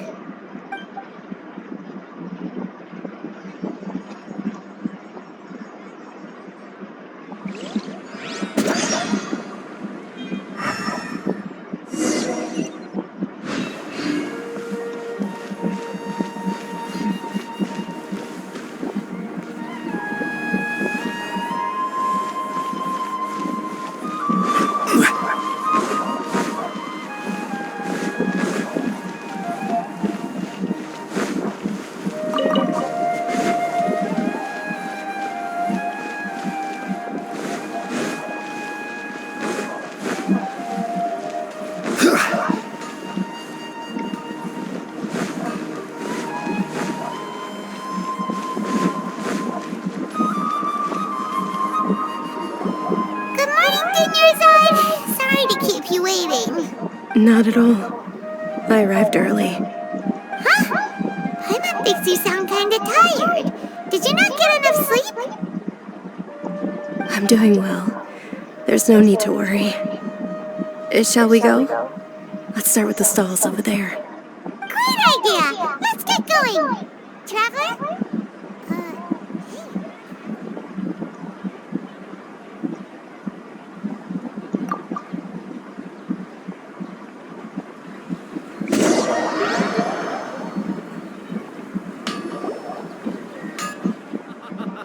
It's all thanks to Miss Tonjer's sponsorship that the children can enjoy the Sub-Zero's festival.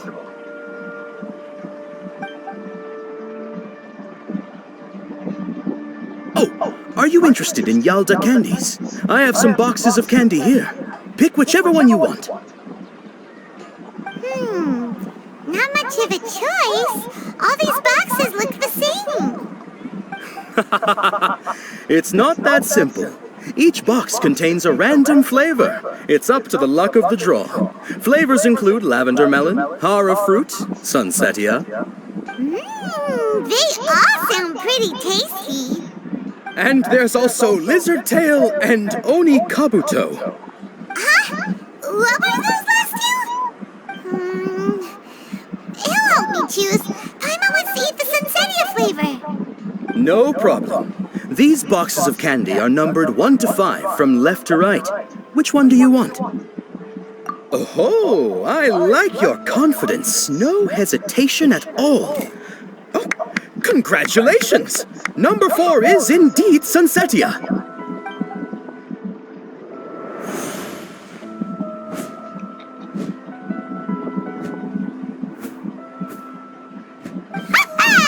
Paimon knew he always had incredible luck.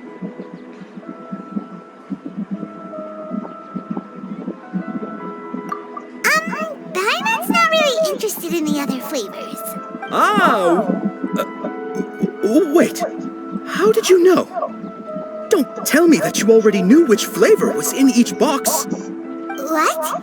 He was right about all of them? That couldn't have been luck. How is this possible? I packed all those boxes this morning and they've been sealed ever since. You couldn't have known beforehand. Mind reading? X-ray vision? Or some kind of magic trick? This is... Tell us what's going on! Since when did you get superpowers? Traveler?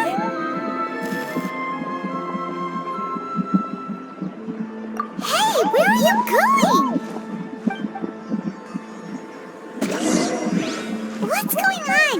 Did you see something? Us leaving Tonjer's side without letting her know is kinda rude, you know.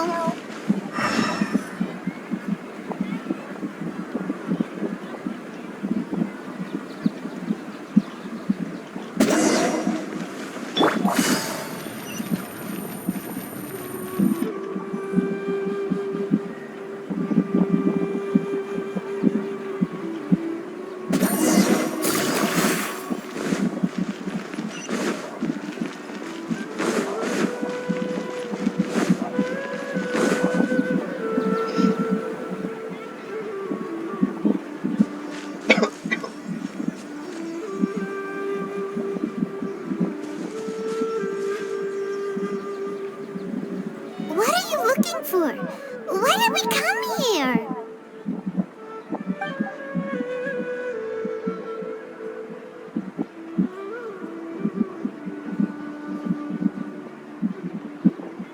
Traveler?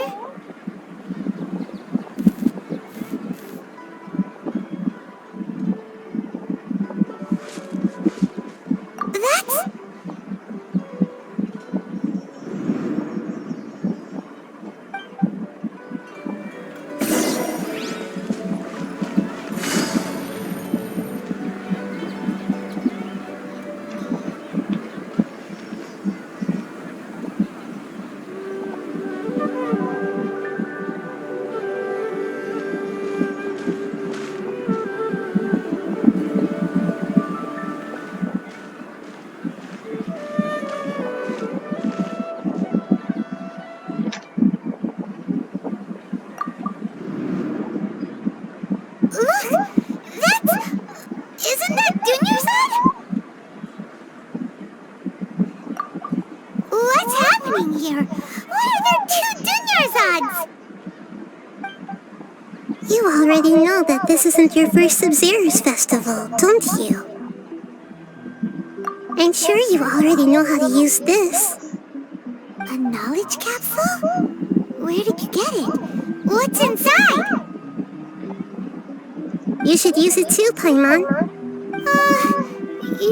You know Paimon? Well, this seems kinda sketchy, but Paimon feels like this is what we should do.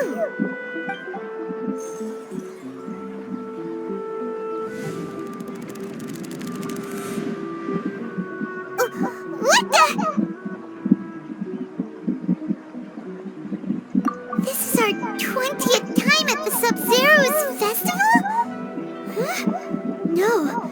The 30th? 40th? Just how many times have we been to the Sub-Zero's festival? Have we been trapped in a single day? If it weren't for you, we wouldn't have even realized. What the heck was inside that knowledge capsule? Your memories are still scrambled? Try your best to remember. This isn't the first time we've met, and I answered that question a long time ago. Let Paimon think. Oh, it's coming back. Meeting you was the real catalyst for restoring our memories, and the knowledge capsule was just your means of showing our minds the way. What about everyone else? Why are you only helping the two of us? Your sense of deja vu is stronger than everyone else's, yes? As for an explanation, you two received the blessing of Dendro, and you also have special, sensitive constitutions. It was as if a single sheet of paper was separating those memories from your consciousness. A familiar question. I think this is the 7th time you asked that. As you can see, she isn't doing well. You probably sensed it too. The Tonjer you were just with is different from the first Tonjer you met. That first Tonjer is in front of you right now, and she doesn't have a lot of time left.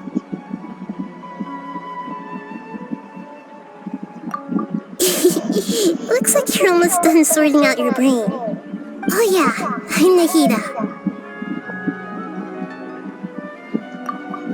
Good, you passed the test. What's happening? You can awaken our memories, and you seem like you know what's going on. Oh, wait, please don't tell Paimon even you don't know. Everything in this world runs in a loop. This cycle is called a samsara. You, me, and everyone else are all stuck inside a one-day samsara. As for the truth, that's on you to find out. If you were told the truth instead of discovering it yourselves, it would literally blow your minds. I don't know how you'd be after that. I can only give you surface-level help, like bits of information and subtle hints. For the rest of the time, I'll be doing all I can to slow down Dunyarzad's illness. She looks like she isn't doing well at all. Her illness gets worse after each Sub-Zero's festival. If we can break out of the samsara, I might be able to save her. But as things are right now, she's just a small bird in the sky that's about to lose its last feathers. All I can do is raise a gale to delay her fall. You sure love to use weird analogies. Analogies are wonderful tools. They let you use existing knowledge to understand unfamiliar things. Okay, so, with what you know so far, what do you think the truth is?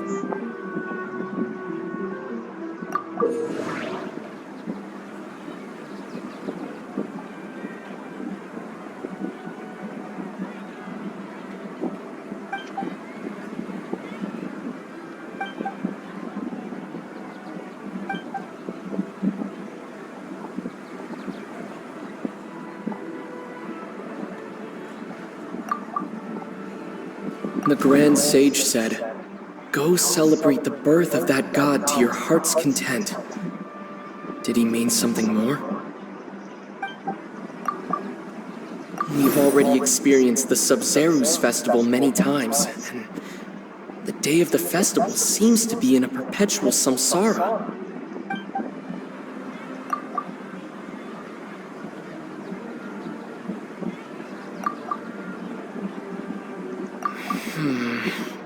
I can't seem to cohesively piece everything together.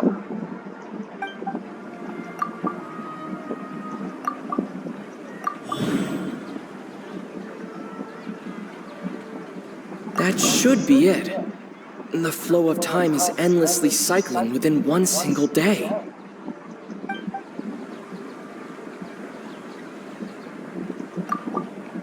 The moon, illusions, and lies. What do they all mean?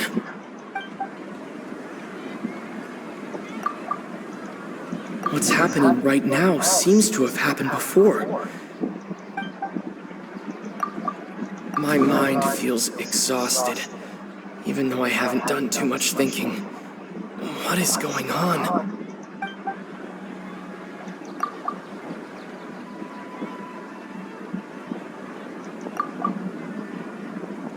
We've already experienced the Sub-Zeru's festival many times, and that doesn't sound right. I need to carefully think things through.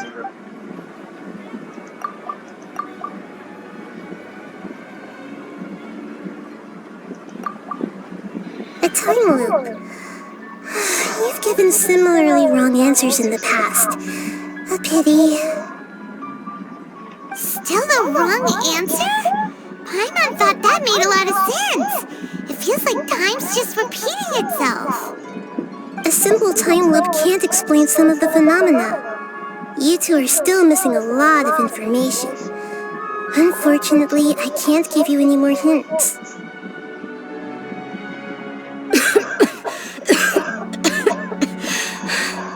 Tonjer. The Sub-Zeru's festival is happening every day, but that doesn't mean we can waste an infinite amount of them. Hurry and find the truth before today's festival ends.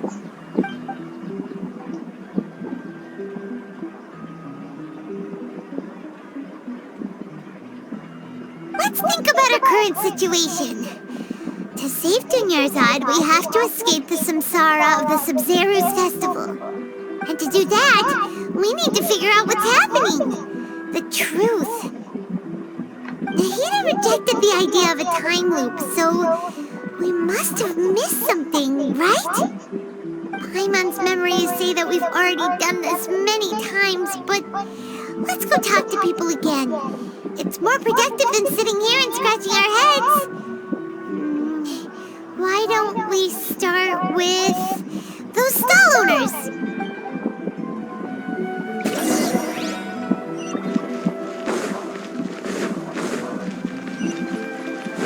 Take it easy.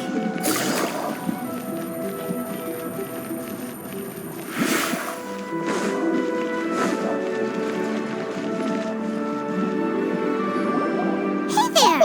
Hey, it's you guys again. Where's your cultured friend? She's feeling a little unwell. I see. Did you come back to buy something? I guarantee the freshness of my products. I harvested them from the forest just yesterday. Huh? What brought this about? I hurried back from the forest yesterday, and I'm selling produce here today. I haven't felt it.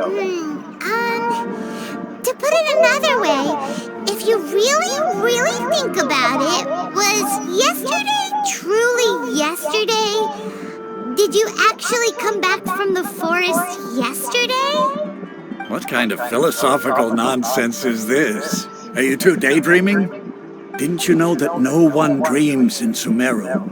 Go somewhere else if you want to find someone to daydream with.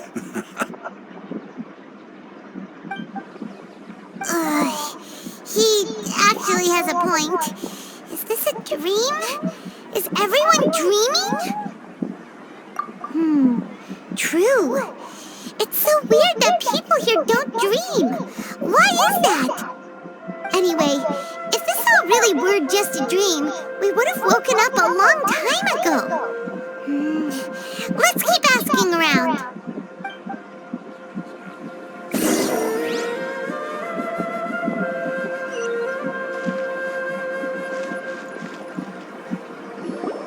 Oh, it's you two. Was my divination so accurate that you felt compelled to compliment me in person? Ooh, I knew it! I told you, the god's divination is highly accurate. You just hadn't fully understood its significance yet. You're really excited about this, huh? That's exactly why we came back. Help us better understand it. Help you better understand it? Well, that isn't exactly what I excel at. So, you're admitting that you don't have a clue? Anyway, what kind of situation did you get into?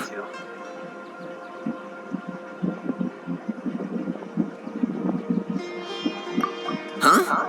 Hold on a second. I thought you guys just lost your wallet or fell for a scam. What you just said, are you serious? Does that kind of thing actually happen in real life? Paimon knew you weren't going to believe it. Marvelous. Truly marvelous. I believe you. Recall the interpretation of your divination. The moon, illusions, and lies. It really felt like an omen. When you say it like that, the divination does sound like it's related to what's going on. Can you read any more into it? I believe that the Archon's revelations are never more than vague hints. Anything more specific is beyond the reach of mere mortals. The book only says, if you trust your instincts and overcome your fears, the sun will surely rise. So that's how it is. Looks like fortune-telling is just fortune-telling. It's no good for practical problems. We haven't made any progress. Who else can we talk to? Paimon remembers that we tried talking to her a couple of times, but she always thinks we're playing pranks on her. You think she'll brush us off again? Yeah, if we tap into Dia's strong sense of responsibility as a mercenary, then she'll definitely take us seriously. At this time of day, Dia's probably just finished beating up those kidnappers. Let's go find her.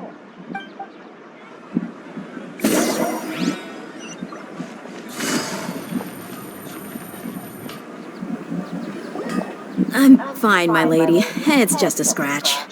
Perfect timing. Both of you are here. Paimon, Traveler, you came at just the right time. Listen, there was a dangerous Huh? You saw? Then why didn't you jump in earlier? If someone was protecting Miss Dunyarzad, I could have went all out. Anyway, can you do something for me? You want the Traveler to take Dunyarzad somewhere to rest up while you check to see if there's still any kidnappers around. Did Paimon get that right? How did you know what I was going to say? We need to say something convincing.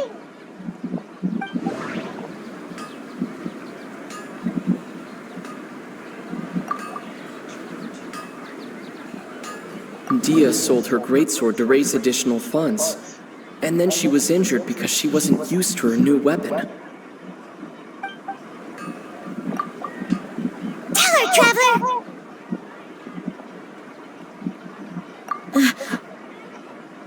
I didn't tell anyone about that. Including Miss Dunyarzad. You couldn't have known. And just now, you literally took the words right out of my mouth. What's going on? All right, so this is the situation.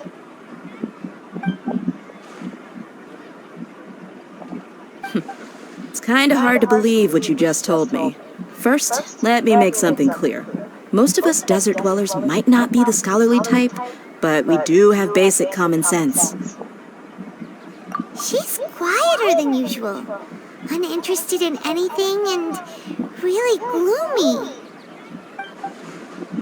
Yeah, she isn't the same as before, but her parents said that this is how she was like at first. Huh? At first? I don't quite understand what you're all talking about. I'll go rest on the bench over there. My lady, are you angry? All right, I'll give you the benefit of the doubt since you knew about my greatsword. Let's make this a quick trip. Miss Dunyarzad isn't completely safe here.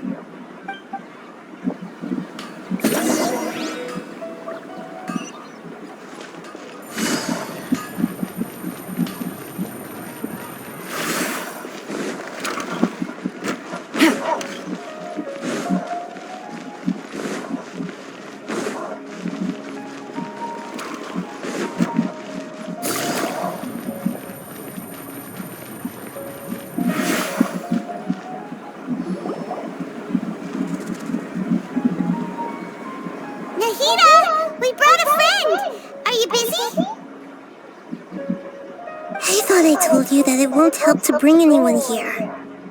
We just wanted her to see the real Dunyarzad's condition. The real Dunyarzad? Where and who are you talking to? Huh? I told you that you two are special. Other people can't see me or Miss Dunyarzad here.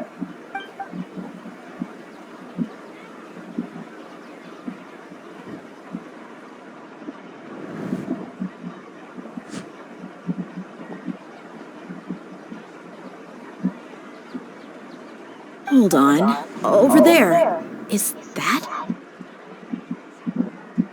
Wow. How perceptive.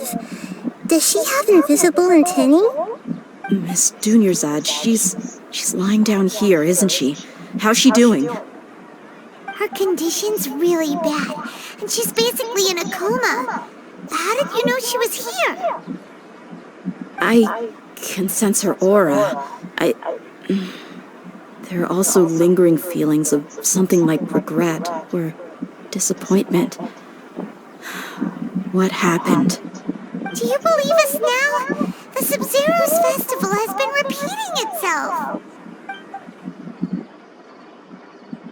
So, you think the sages are behind this? Yeah, they've always been against us. Wouldn't surprise me if they're using the Akasha to intentionally repeat the Sub-Zero's festival as a sick joke. You have a point. Aside from the Dendro Archon, the Academia's sages are the only ones in Sumeru who could pull off something like this. Maybe there's more to the Akasha than we know. Right! Didn't you awaken our memories using something that looked like a knowledge capsule? That means you must know something about the Akasha! The Akasha relies on the power of a gnosis to operate, as it is the manifestation of the God of Wisdom's power. It compiles the wisdom of the entire populace, and it grants knowledge to the people. A gnosis could do that? No wonder the Akasha is so magical. It's being powered by the gnosis of Sumeru's Archon. So, this Nahida you mentioned, what did she say? She said, and Paimon quotes, "The Akasha relies on the power of a gnosis to operate, as it is the manifestation of the God of Wisdom's power. It compiles the wisdom of the entire populace and it grants knowledge to the people." Compiles the wisdom of the entire populace and grants knowledge to the people. Wait. I get the grants knowledge part. That's what people have always used the Akasha for. But compiling the entire populace's wisdom? How does that work? Did she mean that the sages enter new knowledge into the Akasha? Oh yeah, that sounds about right. What do you think?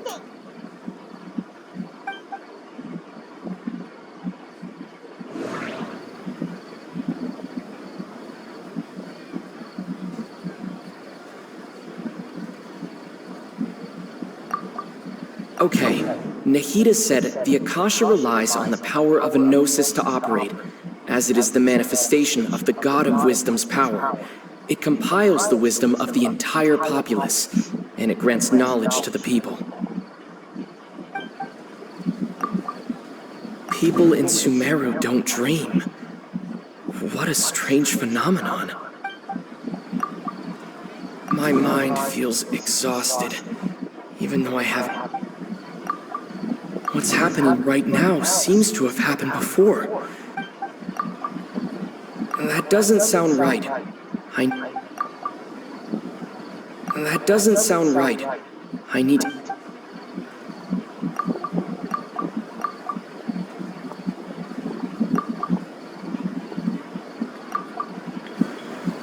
You mean the Akasha is causing our mental fatigue? Huh. Now that I think about it, my head's been feeling unusually heavy. When the desert dwellers set off on their quest for knowledge, a sage once said, "Knowledge always comes at a price." Compiling the entire country's knowledge. You think the Akasha pulled a 180 and is extracting information from us? who knows? The Akasha can put knowledge into our heads, so who's to say that it can't also poke around in there? We don't know any specifics. What's the point of doing something like that? Just think about it. If you could combine the knowledge of every single person in Sumeru, then you can basically turn Sumeru City into a single massive brain. This hive mind could make breakthroughs in problems that even the smartest geniuses can't crack. An excellent deduction. And the analogy comparing Sumeru City to a massive brain? I love it. In that case, we should take off our Akasha terminals right away. Maybe that'll solve this problem. Yeah, I was only wearing this for show in the first place. Didn't expect the sages to cook up such a conspiracy. Mark my words, when this is over, I'm getting evidence and exposing this whole thing to the public. How does everyone feel? Huh? What is it? Oh, that! Paimon knows what you're talking about. It's a single soft beep that sounds like it's coming from the Akasha terminal. The sound of a beep. Could it be a prompt tone for when the Akasha is operating? That's probably an important clue. We weren't using our terminals, but we heard a beep anyway.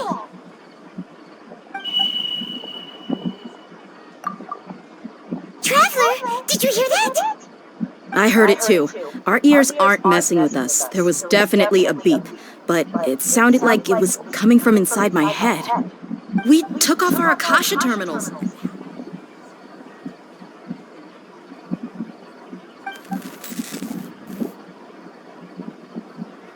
Phase runtime has exceeded its expected length. At this rate, there may be casualties. But we cannot lose all of our progress.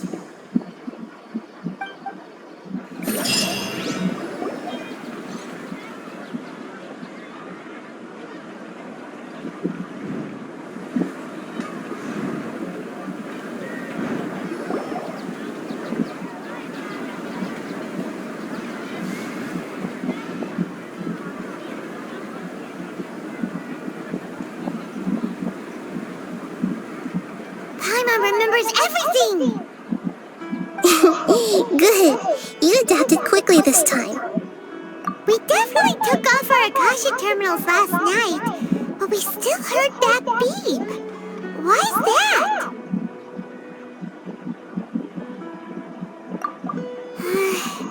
But now we can at least confirm one thing. The Akasha definitely has something to do with whatever's trapping us in this cycle. Oh, Paimon doesn't get it. Why would the Akasha go this far if all it wants is everybody's wisdom? It's extremely difficult for lab rats in an experiment to understand why they're being treated the way they are. If we're lab rats, then what are you? Nahida, you've never told us anything about yourself. I guess I'm the moon. The moon? Wasn't that the result of our divination? Anyway, knowing who I am won't help you get closer to the truth, so you should focus on other things. Don't get distracted and miss any clues. Okay then. Dia helped us a lot yesterday, so let's go find her. If Paimon's reading the time correctly, those kidnappers should be showing up soon.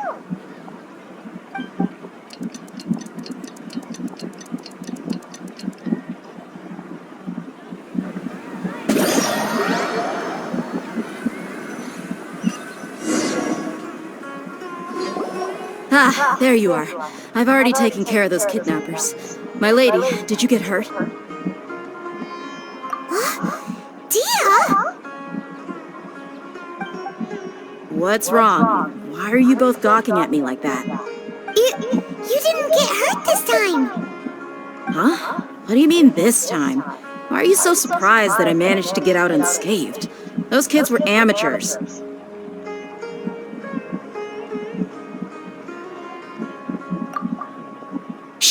How did you know about my greatsword? I haven't told anyone about it. Please, don't tell Miss Dunyarzad. So Dia has lost her memories after all. Anything strange? You already know that I got a new greatsword. If I had to say something, it's weird how such a new weapon could feel so familiar. It's as if I've already used it to fight a countless number of battles. You're saying that, although you don't remember using it, your body feels like it does? That's right. Both mercenaries and warriors heavily rely on muscle memory. Only knowing the theory of battle won't get you anywhere. Traveler, what do you think?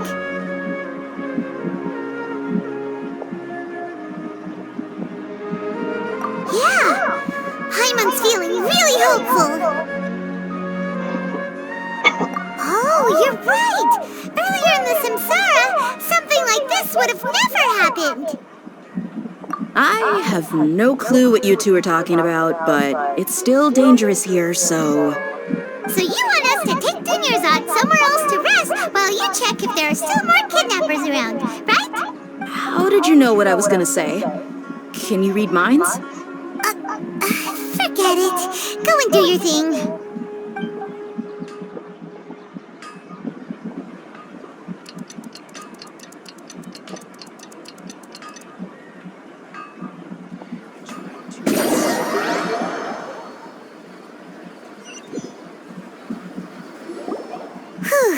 It's finally nighttime.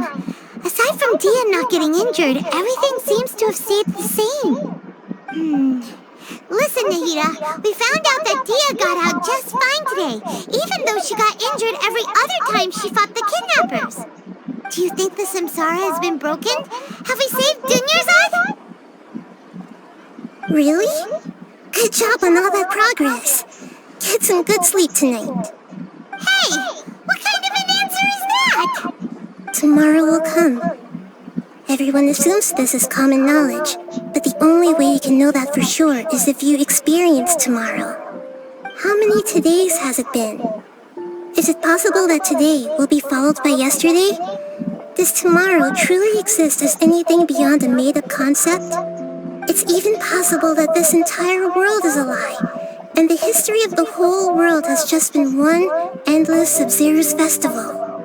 Okay, no more! Paimon's brain is already shut down.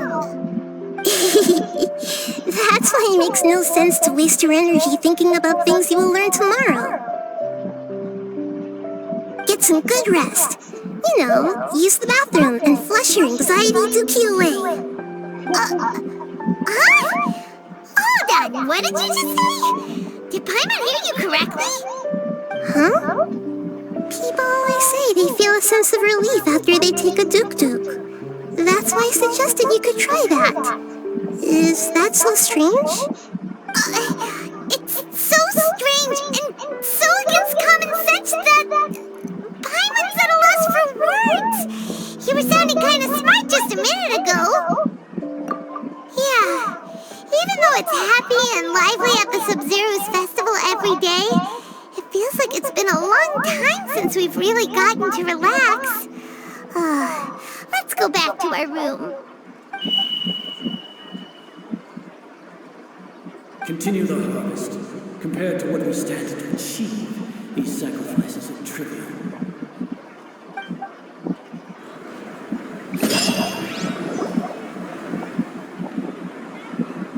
We're still in the same day! Nahida, you already knew last night that we didn't break out of the Samsara? Why didn't you tell us?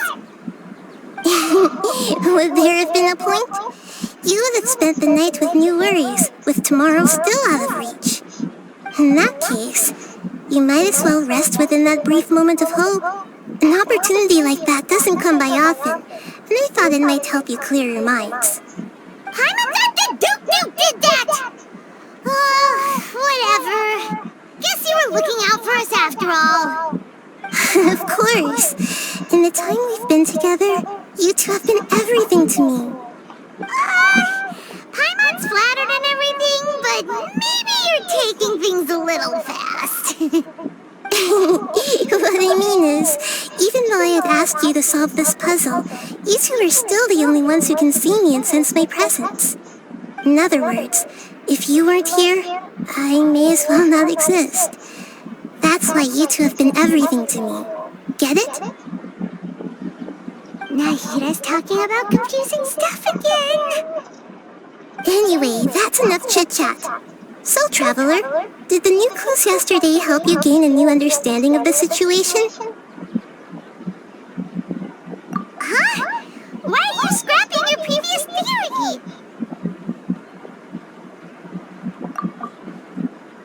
Oh yeah, you're right! Gosh, how did we not notice that? In a simple time loop, people's physical condition should also reset.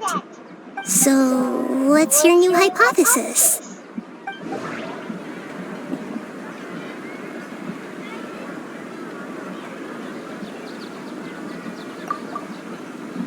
The beep is a prompt tone for Akasha operations.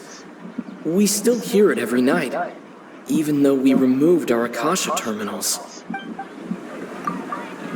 The moon, a lute. That doesn't sound right. Mercenaries rely heavily on muscle memory, and Dia was able to use her experiences to avoid injury and later samsara.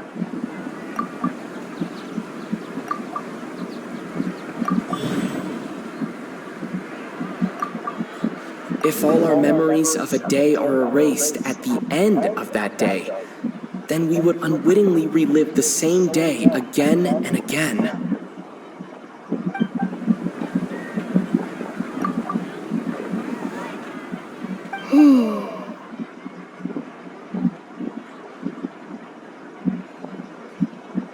Oh, then the beep we hear every night could just be indicating the deletion of our memories. That's why when we wake up, everyone thinks the Sub-Zero's festival hasn't happened yet. It's already the next day, but everyone still thinks it's the day before. But muscle memory can't be erased. That's why Dia has been getting better at using her greatsword. Now everything makes sense. A brilliant deduction. Nahida, tell us if we're right or wrong. To put it simply, it's as if you've mistaken a pyro crystal fly for a firefly in the night. You lost sight of its true nature because you focused too much on your perception that it glows. That isn't simple at all! Why don't you go talk to Miss Dia again? You might learn something new. Right! She did help us find our latest clue after all. Let's go!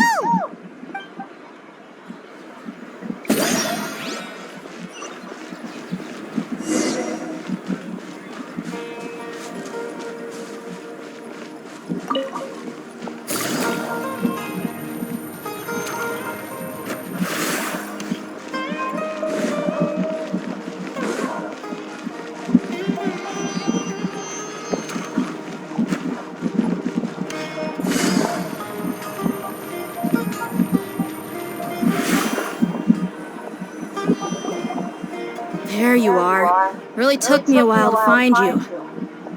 As expected, Dia also didn't get hurt today. Get hurt?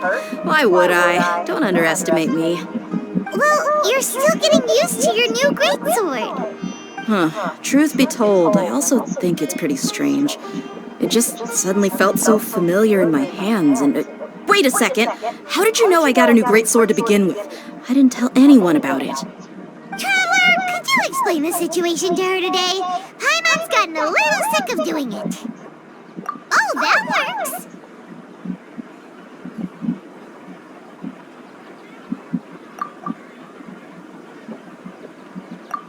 What happened to you guys while I was gone? Did you get brainwashed by some cult? Don't think too hard about it. Just take what we're saying at face value. Alright then, let me get this straight. You're telling me that my body's already gotten used to this greatsword, but my brain just doesn't remember it? Yes! Your memory's being erased every day!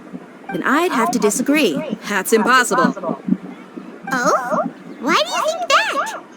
If we've actually been reliving the Sub-Zero's festival day after day, then what happened to the things we used, the money we spent, the food we ate? Common sense says my wallet should have emptied itself a long time ago. There's no way I wouldn't have noticed that.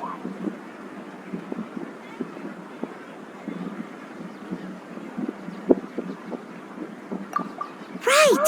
They could use the Akasha to record what everyone did that day, and then use the city's resources to replenish everything! It's not very likely, but it's also not impossible. No, it is impossible. I've got proof. You have proof? Where? You two are surprisingly serious about this nonsensical discussion. Fine, I'll play along for a little longer. Come with me, Miss Dunyarzad. Please come along as well. I still can't guarantee that this area is safe.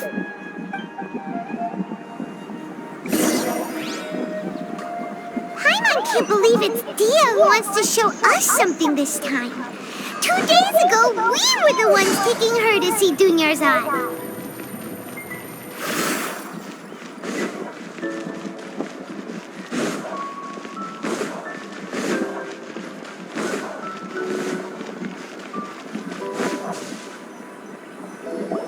This is it.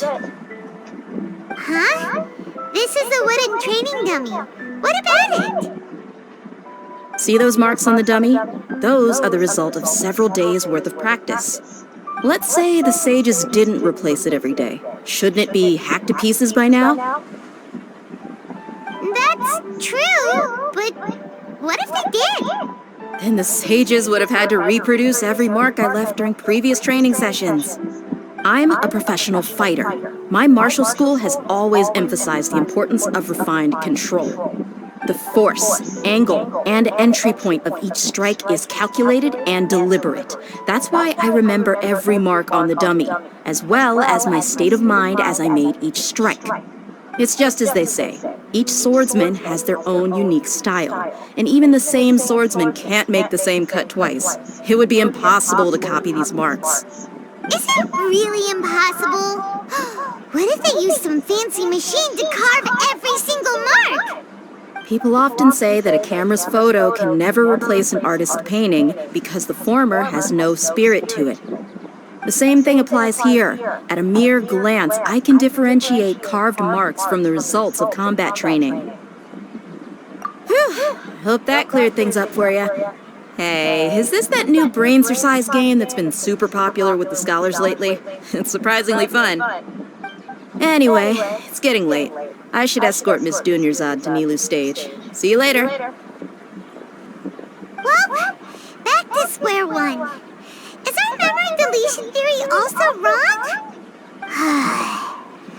But at least we've reached some other conclusions in the meantime. Yep, that's true. So, can we think of any new ideas right now? Strange? Paimon feels like everything's been strange lately. Huh? Leaving the city? You're right!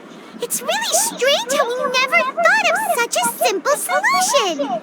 Many things should become clear if we can confirm the flow of time outside of the city. Paimon can't believe it! Did we miss this because we're tunnel visioning too hard on our other theories? Or because we're just too tired? How about we go back and ask Nahida? Maybe we've forgotten something about leaving the city.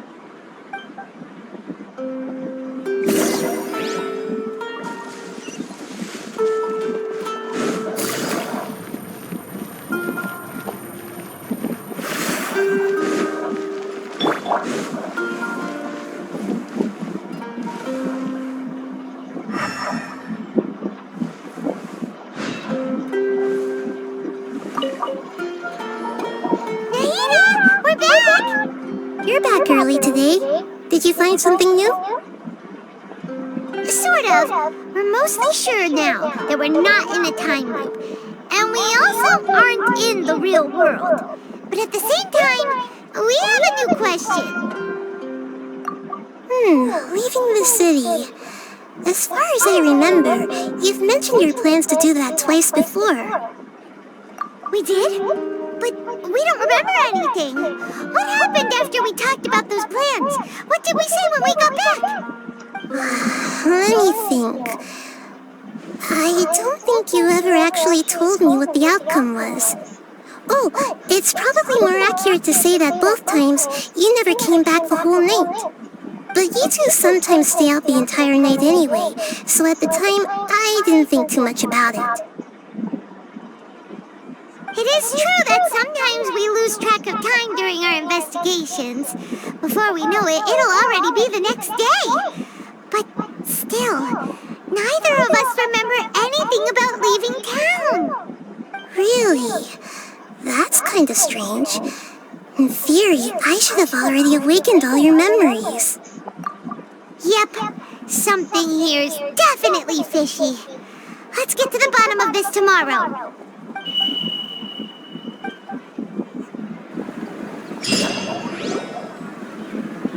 Our memories are back!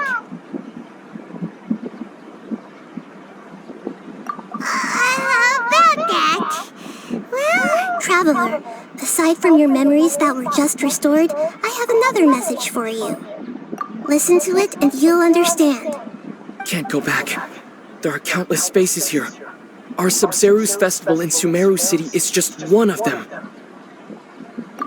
Traveler, you should be missing 2 days worth of memories. Paimon will fill you in. It's time to carry out our plan from yesterday. Okay, let's go!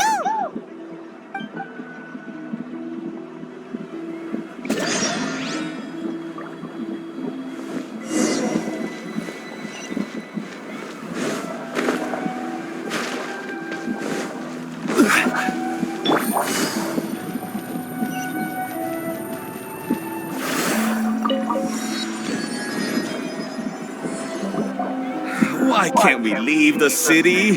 What is the Academia up to now? Don't ask me. It's not like I can tell you anything. This is a direct order from the Grand Sage. Just wait until tomorrow. I have a real emergency. My goods have already arrived at Port Ormos. If I don't hurry, they'll be stolen. That's your problem. Make sure you make a request in advance next time. But it's not like you can just predict business matters in advance. It looks like the Academia already announced a lockdown for Sumeru City today. How completely unsurprising. Let's go and question them. Hello, sir. Why can't we leave the city today? Here we go again. Don't ask me. I don't know either. We just received an order that no one is allowed to enter or exit Sumeru today. They didn't tell us anything else. Angering me won't get you anywhere. If I had that kind of insider info, I would have left this stupid post long ago. It looks like he really doesn't know. If we can't get anything out of him, let's take matters into our own hands. Why don't we climb over the walls? Those guards can't be everywhere at once. This is a good spot, and the guard hasn't noticed us at all. Let's hurry! Huh? Why? Are you going to leave Paimon behind? But what if things get really weird out there and you get into some trouble? Then Paimon won't be able to help you. Oh, Paimon knows that Paimon can't do much, but we've always been together, haven't we? Okay, Paimon will wait for you. Promise Paimon that you'll come back as soon as possible. Just a quick look. And please, be careful.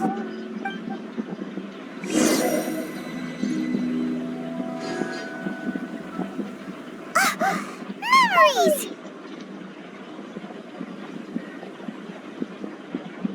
Traveler!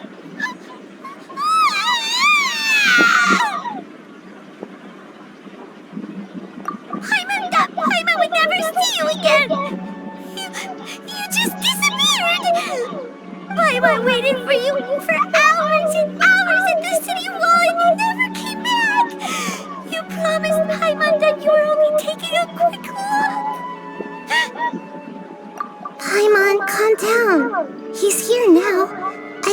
he understood what you were saying. Paimon doesn't care! Paimon wanted to go look for you, but you also said that Paimon should stay! Paimon was so worried and so scared the entire day!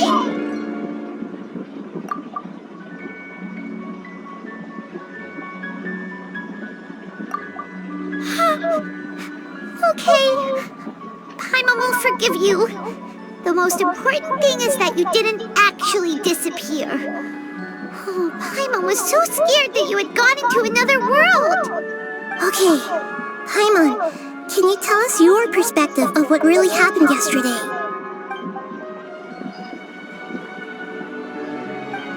I see. Using two people's different perspectives. After that, you left the city. Paimon kept her eyes on you the whole time, but then you disappeared in an instant.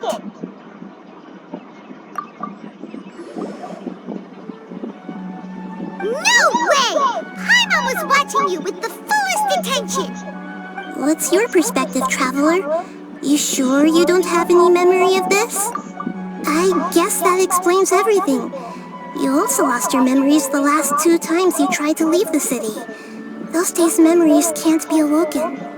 So, if we leave the city, our memories will be completely erased?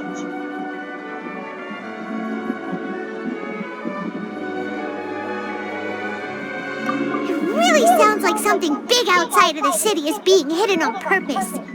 But this way, we'll also never discover what's outside!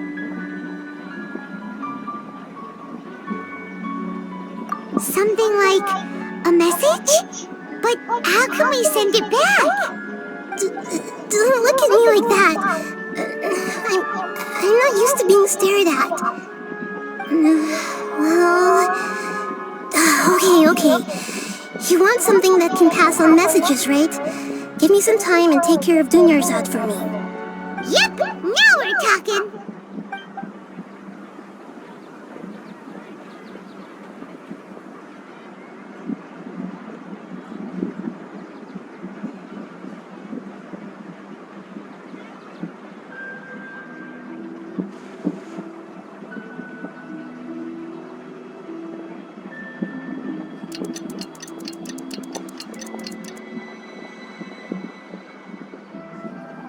I'm done.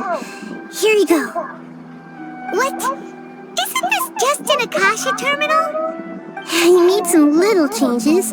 Akasha terminals are already capable of sending messages. I just tweaked it so that it can connect to any node. To make something like this?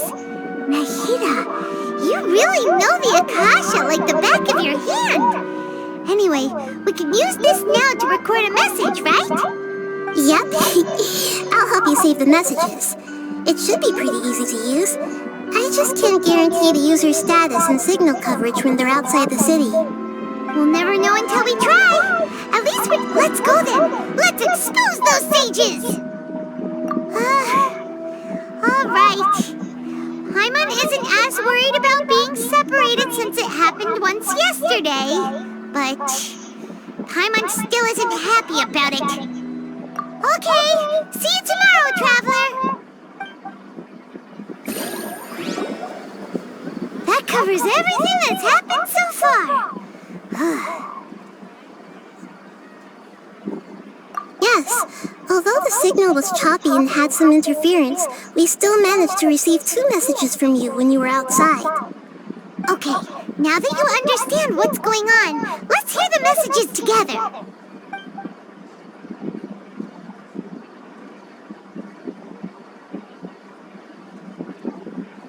Can't go back. There are countless spaces here. Our Sub-Zeru's festival in Sumeru City is just one of them. I've entered another space. Before me are flowing sandstone and howling fish. Impossible and surreal sights. All these spaces are empty except for the occasional ones that contain mute puppets rather than people. I can't sense any human presence.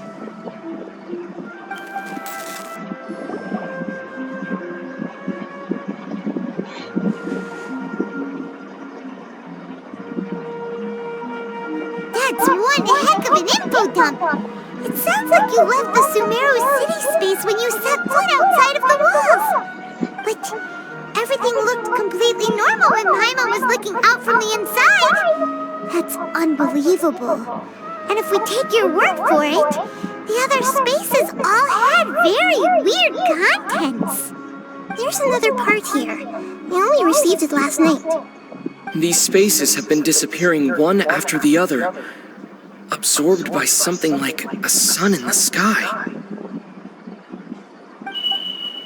And now, even the final space has also disappeared. Behind me, a lot of spaces just appeared again from thin air. I get it now. Those spaces are actually...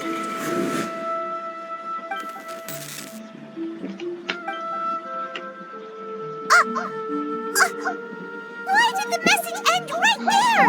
What did the traveler want to say? What are those spaces? Probably because yesterday just happened to end at that moment. Oh, right. Paimon did hear a beep from the Akasha. Did it come from here or from the message? The message. It should have come from the Traveler's Akasha terminal. After the beep, Traveler said even the final spaces also disappeared. Traveler, what do you think that final space could have been?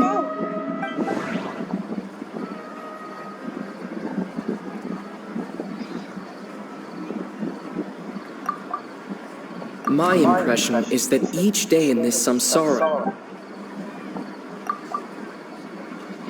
Oh, so that's what it is! After the sound of the beep, the final space, the Sub-Zero's festival, also disappears, and we're taken to the next day. Later on, Traveler also mentioned a bunch of new spaces materializing behind them.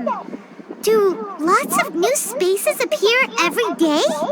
Paimon's head is spinning. Just what are these spaces anyhow? Well, consider this. For all the horrors of the Archon War, at its heart, it was just a game where a bunch of gods fought over 7 seats. So no matter how strange or spooky things may look on the surface, maybe all they point to in the end is a small and simple secret. Wow, the Archon War, huh? That's an analogy and a half.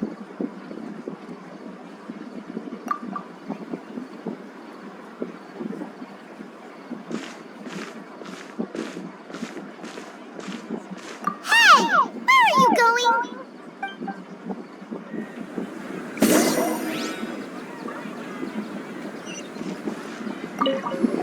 Well, consider this. For all the horrors of the Archon War, at its heart, it was just a game where a bunch of gods fought over 7 seats. So no matter how strange or spooky things may look on the surface, maybe all they point to in the end is a small and simple secret.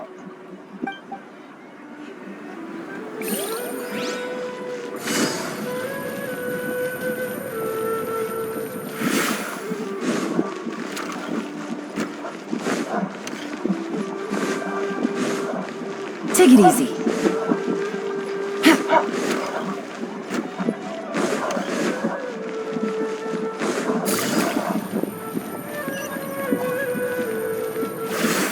Take it easy. Do you want some alone time to think? All right then, Paimon won't disturb you.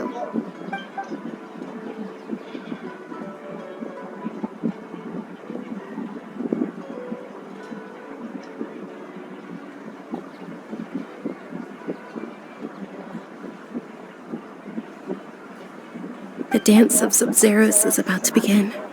I'm going to go watch it.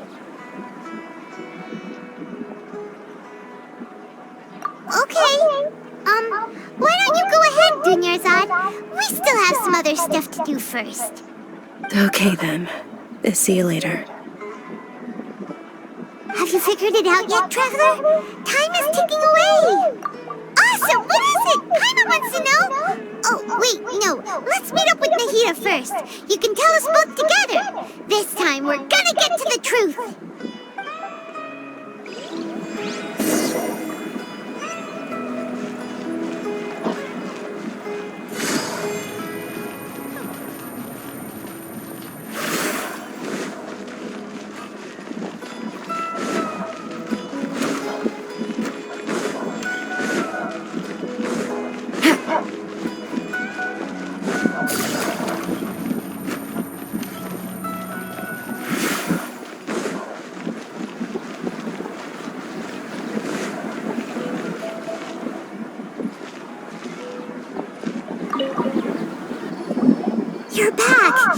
I've been waiting forever for you two.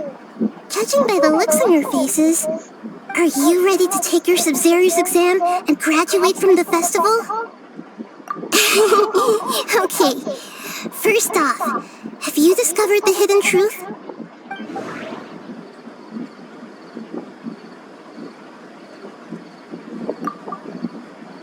All the bizarre spaces I saw outside the city had one thing in common.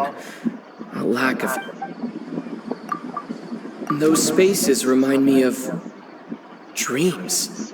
Like the one I had in the Avidia Forest. Except these have no sign of human presence.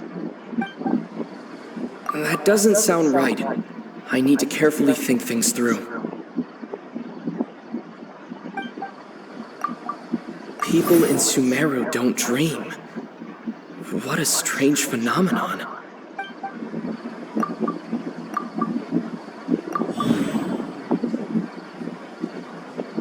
We are all in a dream.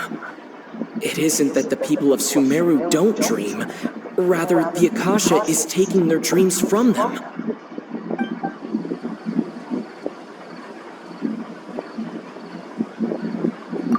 People in Sumeru think they don't dream, but the truth is the Akasha steals their dreams without them knowing it.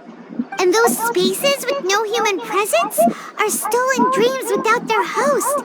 That would explain why they sounded so weird when he was trying to describe them. Huh. So people in Sumeru do dream after all. In fact, we're all in one big dream together right now. Correct answer. Now, how did you conclude that the Akasha is capable of this?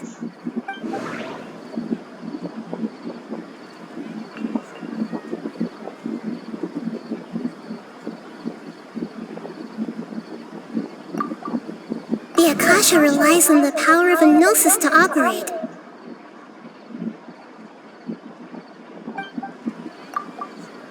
It compiles the wisdom of the entire populace. And it grants knowledge to the people.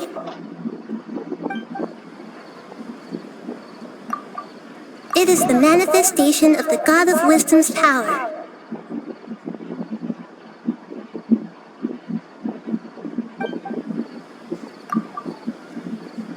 That doesn't sound right.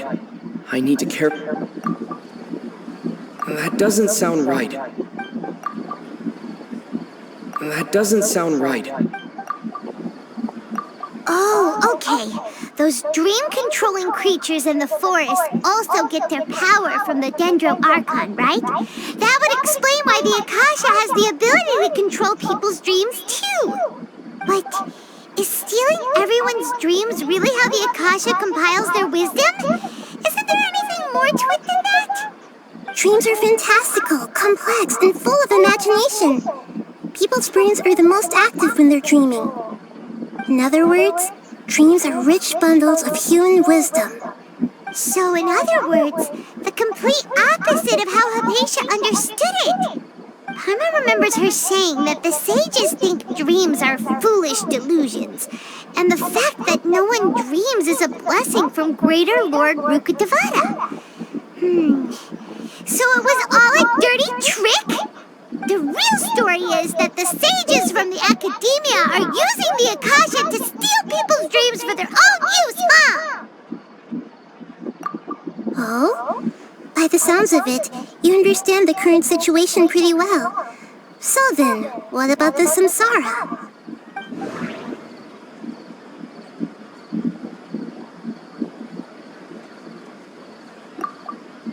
Those spaces kept disappearing before my eyes.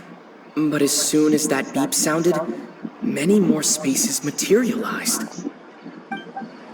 Those dreamscapes kept vanishing. But as soon as that beep sounded, more new spaces appeared.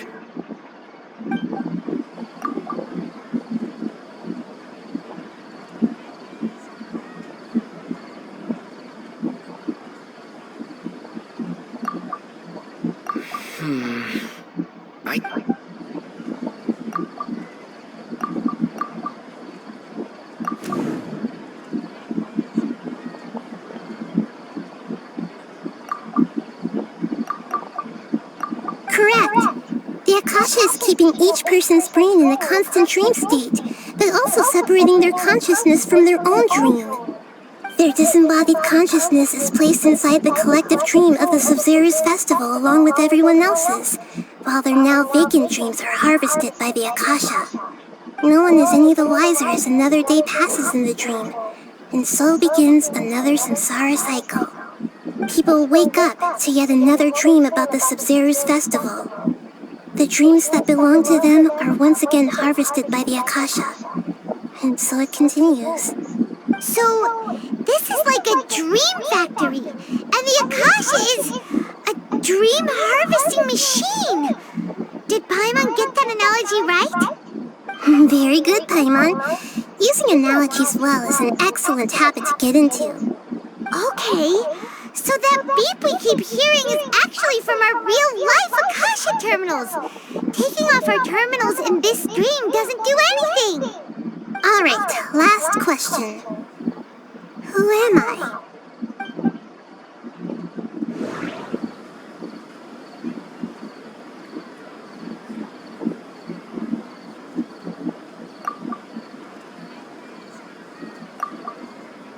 They say that alchemical divination is the Dendro Archon's divine revelation.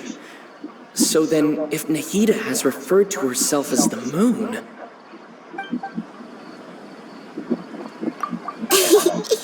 So you noticed. I thought that one would be the hardest question. That's why I put it last. That wasn't hard at all. Even Paimon guessed that. Everything about you is different. We just didn't want to expose you is all. Now that you mention it, Nahida, you've been hinting to us since the very beginning. It's funny. Thinking back to when we were asking all over the place for info about Lesser Lord Kusanali. Paimon didn't expect to meet you like this. Yes, those can wait until we're back in real life.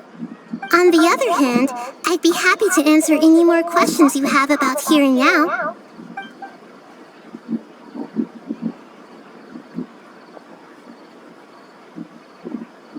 Firstly, this dream we're in is completely based on reality.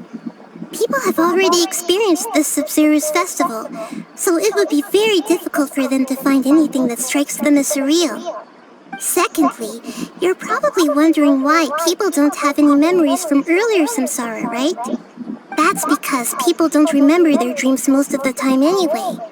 And in any case, their actual dreams are being taken away from them by the Akasha.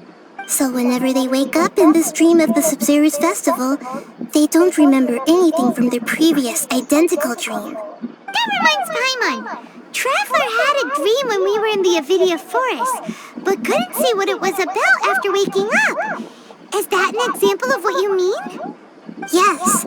Only after receiving the blessing of Dendro can a person gain the Dendro element's dream-enhancing power. That explains the feelings of deja vu. Meanwhile, everyone else has no idea that they are in the Sub-Zero's festival samsara, while their dreams are stolen from them over and over again.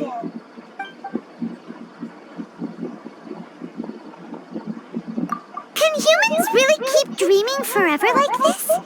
Will it ever end? And if so, when? You might say your mental fatigue has already answered this question. Eventually, there's only so much that people can tolerate. Especially those whose health is compromised to begin with, like Tonjer. This relentless exploitation takes an even harder toll on them. People's lives are at stake here, and nobody knows a thing! We've got to put a stop to this! I know, right? Why did they have to base this dream on my birthday? Could it really just be a coincidence? Even you don't know the reason? Wow, now that's strange. The Academia sages are determined to harvest lots of dreams in a short time, no matter the cost. They have to be up to no good. Unfortunately, I don't know anything about it. Traveler, do you have any information?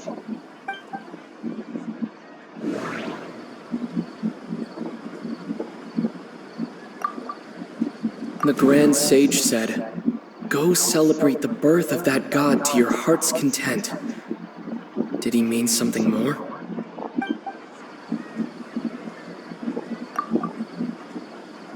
Celebrate the birth of that god? Could it mean...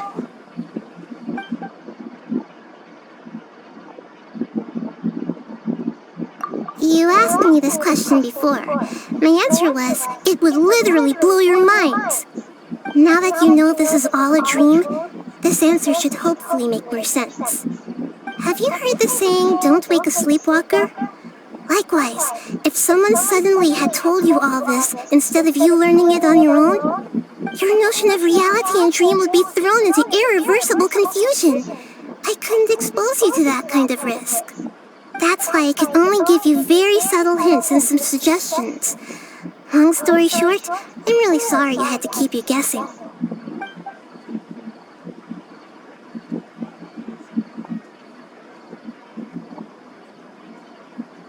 Deceiving the people of Sumeru with no regard for their safety. No matter what they're trying to do, this is unforgivable. After we end the Sub-Zero's festival, Samsara, we have to look into them. How can the sages of the Academia do this behind their Archon's back? This is ridiculous! In the end, I'm just the moon. The real sun is long gone. A sun and a moon? Nahida's talking in riddles again.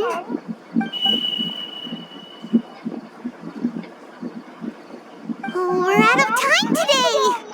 I'll tell you how to break free of the samsara tomorrow. See you then.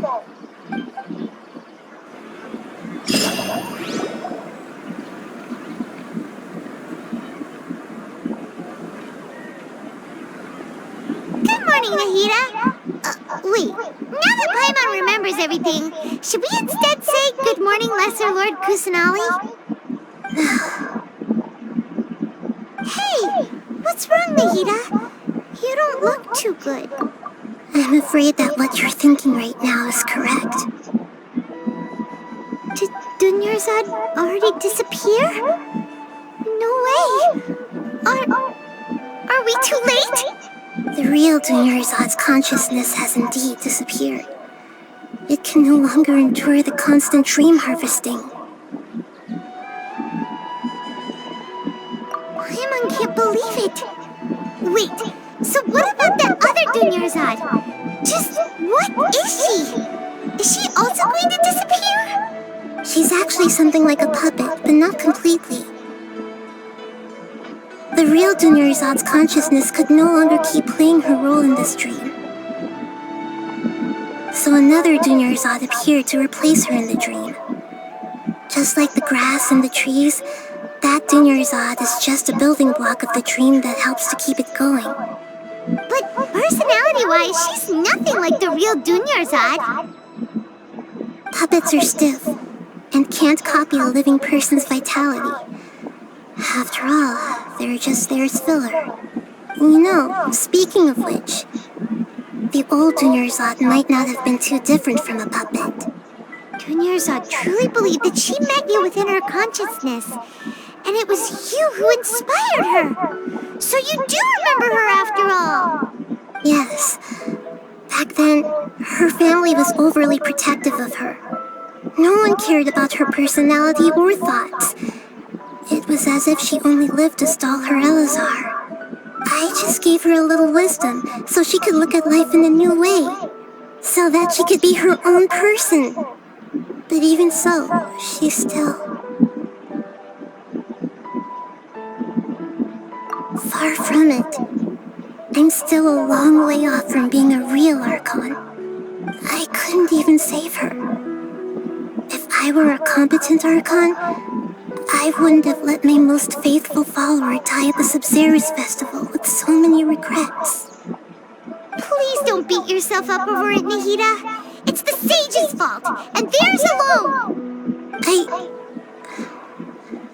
I'm not beating myself up. All I did was to rationally observe the distance between myself and a real Archon. Don't be like that, Nahida. Even real Archons are still allowed to be sad.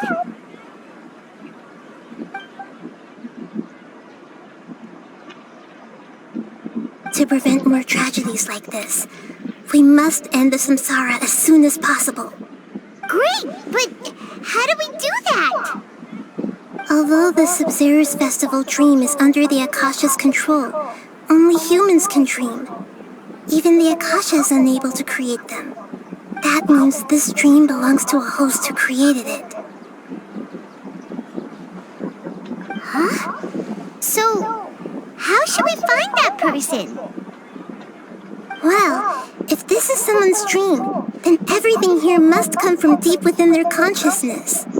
Which means, with the power of imagination, they can change anything in this dream.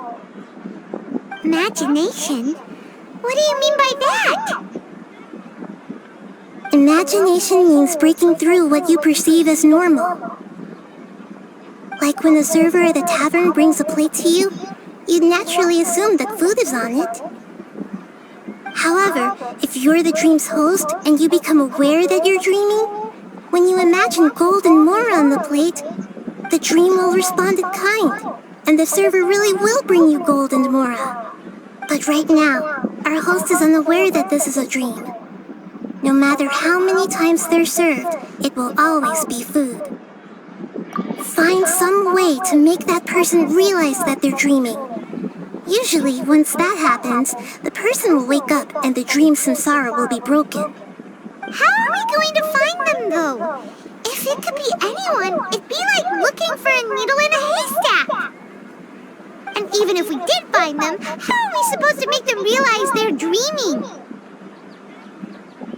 After all, like you said, don't wake a sleepwalker.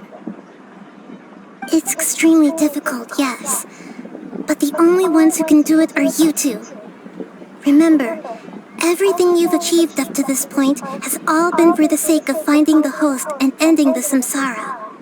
As for me, during this time, I'll be out of town. Out of town? Are you going to that place full of dreams where the traveler went? Yes. I want to try something. There must still be a small wisp of possibility. Hurry and go! Dreams are supposed to be fantastical, romantic, and full of pleasant surprises. Unnecessary things like this samsara need to end. Paimon's still a little upset that we've come this far only for Dunyarzad to... She was such a good person, with such a simple wish. But fate was against her. Yeah, saving Dunyarzad is what kept us going this whole time. But we mustn't lose hope, Traveler. Dunyarzad would definitely want to see us save everyone else. So let's break the samsara for her sake. Paimon's wondering, do you think the sages would get one of their own to be the host of this stream? Feels like it would be easier to control it that way, no?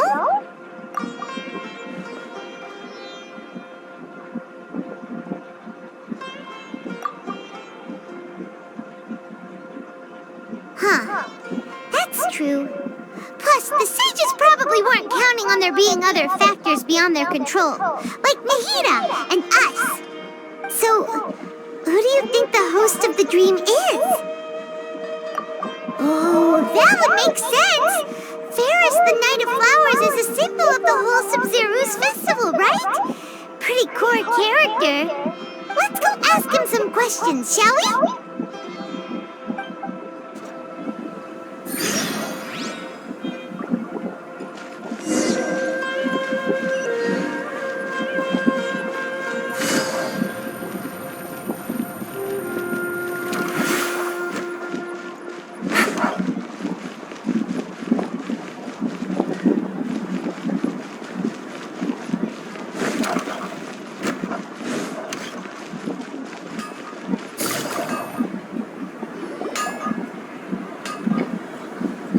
You're back.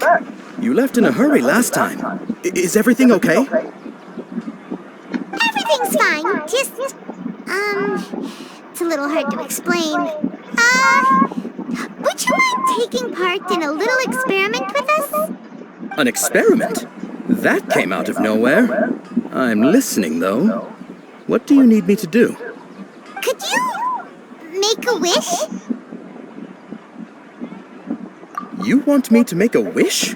Is that a new Sub-Zero's festival tradition or something? Less questions, more wishing! Okay. My wish. Okay. I'm a little nervous saying this out loud, but I want Miss Dunyarzad to be happy. Oh. I noticed earlier that she looked a bit down, and she wasn't really talking to anyone. She just doesn't seem like herself. She's always so gentle and kind, and all the kids love her. I've also wondered if the reason she asked me to be Fairest Knight of Flowers is because I'm special to her, or something.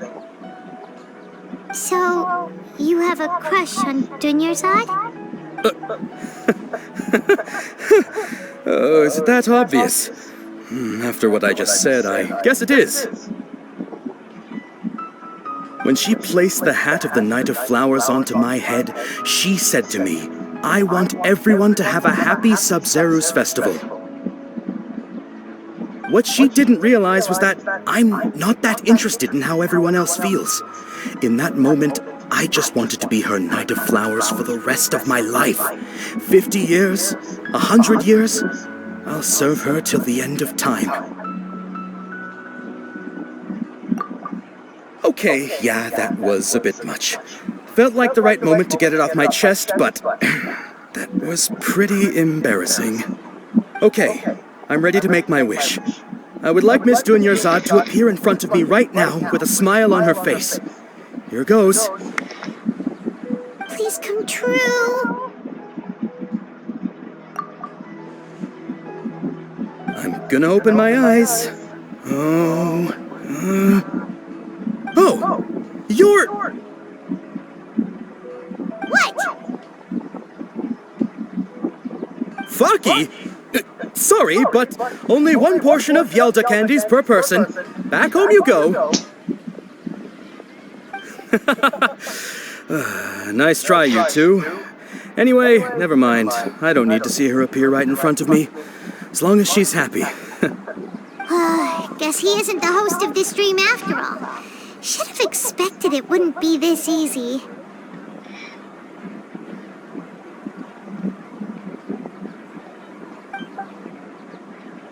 It seems like everyone who knows Dunyarzad loves her, but none of them has any idea that she...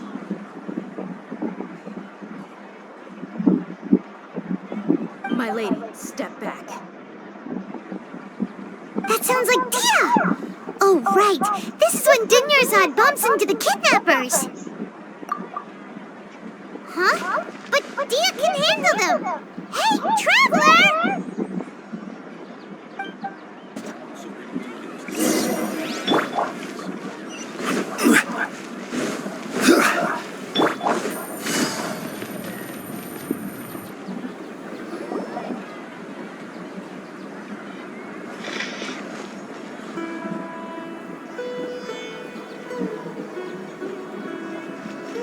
Oh, it's you. Great timing. Please take... Hey, this is my job. The Homiyanis pay me, not you. You... Fine, right. Knock yourself out. Why are you so worked up anyway? It's not like I don't trust your fighting skills. Anyway, watch yourself.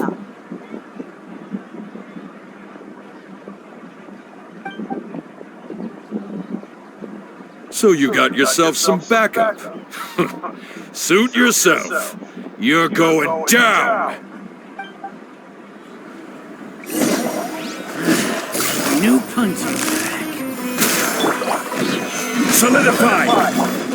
Where do you think you're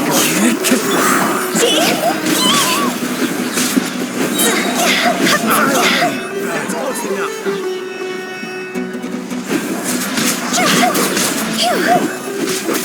I'll be back. Stabilize. This is order. The wind knows it.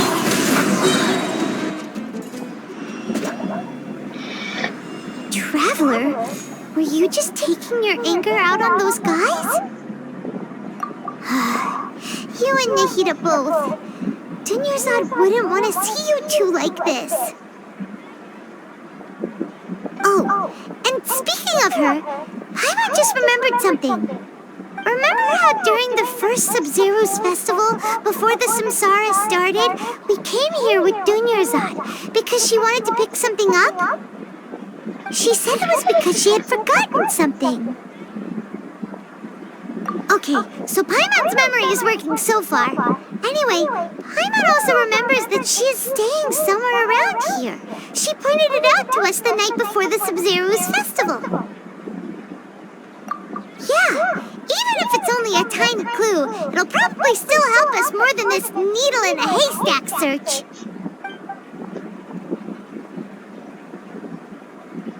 This is the place! It's rude to enter other people's spaces without permission, but desperate times call for desperate measures! Hey, the windows are unlocked!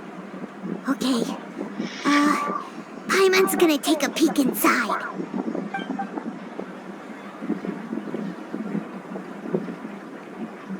This was only a temporary residence, so there was pretty much nothing inside except this book on the table. Should we open it?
Tonjer wrote all of this.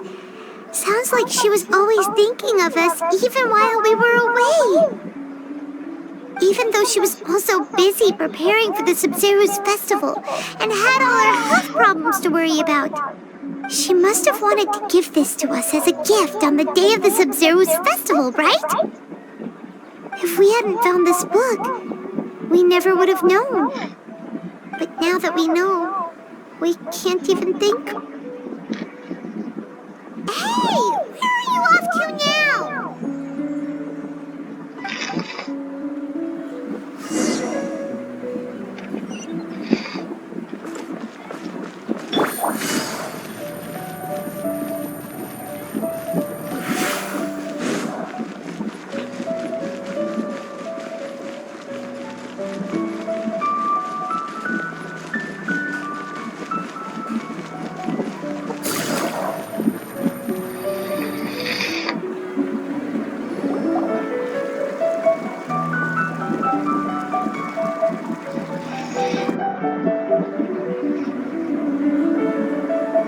Tonjer's puppet.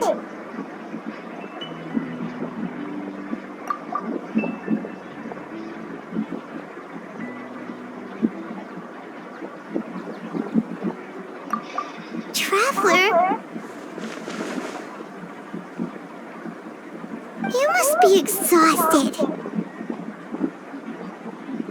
Come to think of it, we've been stuck in this place for a really long time. Heck, even the last time we were chatting happily with Tonjer feels like an eternity ago.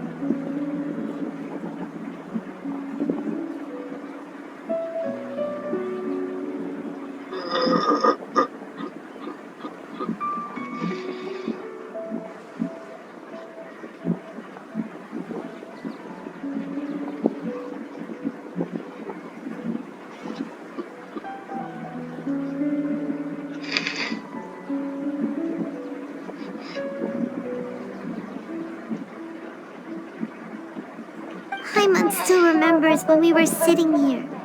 And the way her eyes sparkled when she talked about Nilu's dance of Sub-Zerus.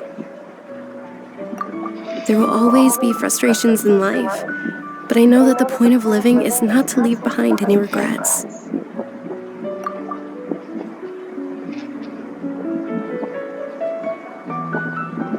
That was what the real Tonjer said, wasn't it? Does that mean... Yes, Traveler. What is it? Oh, so she's still just a puppet.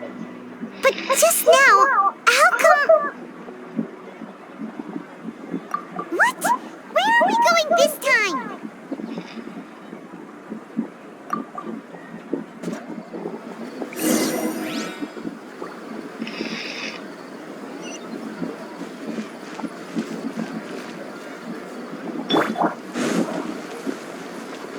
Take it easy.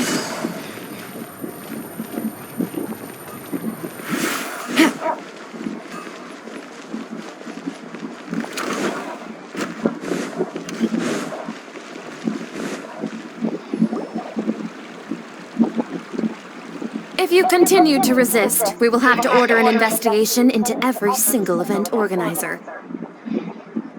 The Grand Sage has already granted you much leniency. I advise that you exercise tact. How did things turn out like this?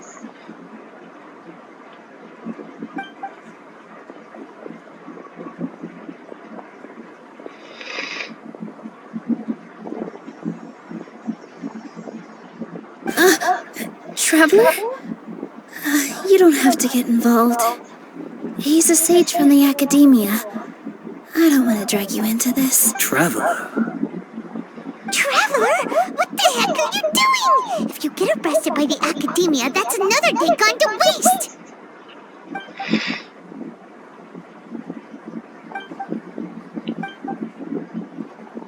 Wait, they're not reacting! Have they been scared stiff? Oh, of course! If this is the Sage's plan, they wouldn't put themselves through this! So they're just substitutes! What is this? What happened to the Grand Sage and his entourage?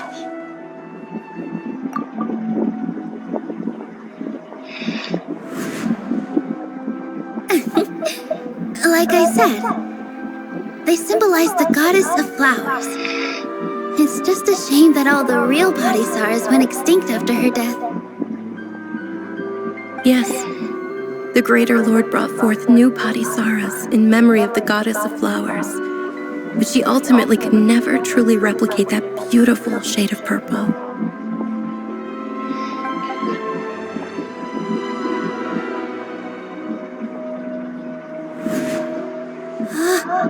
That beautiful shade of purple. Aren't these flowers real Padisaras? Just like the ones from the legend? I didn't even notice! Tonjer, did you find these? But didn't you just say all the real flowers went extinct after the goddess of flowers passed away? So, how? Yeah. What's going on here? Huh? You guys are acting weird. But okay, I'll try.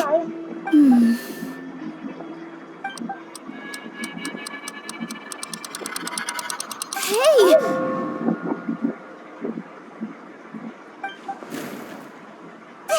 They disappeared! So Nilu's the host! What a surprise! Purple Padisaras don't exist in the real world anymore! But in Nilu's subconscious, they can appear as decorations on the stage! It's just like the example Nahida told us. People assumed there will be food on a plate, and Nilu assumed there would be real Padisaras in the flower pots. So when you saw the flowers, you instantly knew it was Nilu? But if we want to end the samsara, we need the host to become aware that they're dreaming. How should we make Nilu realize that? Am I dreaming? Huh? So, So I'm right. Is this Lesser Lord Kusanali responding to our celebration of the Sub-Zero's festival? Wrong guess, but you aren't completely wrong either. The point is, what made you think this is a dream? As far as you know, people in Sumeru don't dream, right? Yeah, but have you heard the tale of the first sage?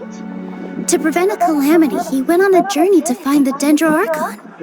Ooh, sounds familiar. Dinyerzad told us a story like that when we first arrived in Sumeru City. So it was about the first sage, huh? Yep, but in the part you heard, he hadn't become the first sage yet. There's more to the story. His piety and wisdom were acknowledged by the Dendro Archon, and she finally gave her blessing to him. All kinds of spectacular scenes appeared in front of the first sage, as if all the knowledge in the world was being painted onto a canvas right before him. He was captivated. After who knows how long, he mastered all the knowledge he could comprehend. Afterward, he said to the Dendro Archon, "I miss my parents, my wife, and my children. I've been away from home for far too long. They must be worried." The Dendro Archon smiled. The next second, the sage found himself lying in his bed, as if he had just woken up from a dream. His wife, lying next to him, said, "You're off to search for the Dendro Archon today, aren't you? Have a safe journey, my love." In the end, the first sage took care of many disasters in Sumeru City, and founded the Academia. What a happy ending. So, the first sage was dreaming ever since the beginning of the story? He never went on his journey? Yes, but his faith and determination were conveyed to the Dendro Archon, so she blessed him in the form of a dream. Paimon understands where you're coming from now. That's a really interesting connection. But we really gotta wake up soon, like the sage in the story! I see. Well, it just so happens that today's Sub-Zero's festival is almost over too.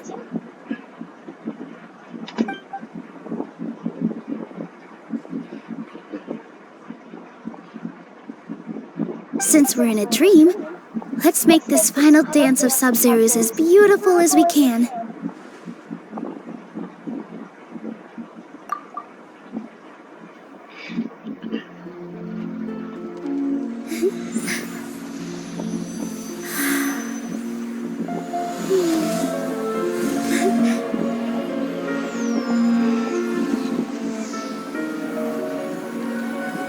The wait is over, everyone.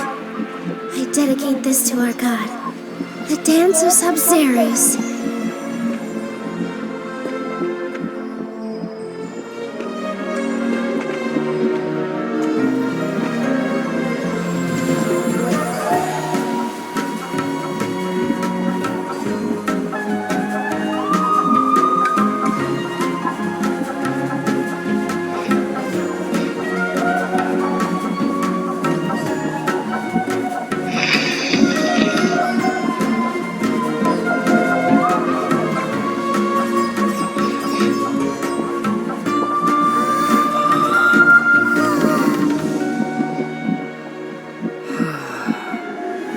I'd be lying if I said I had no regrets.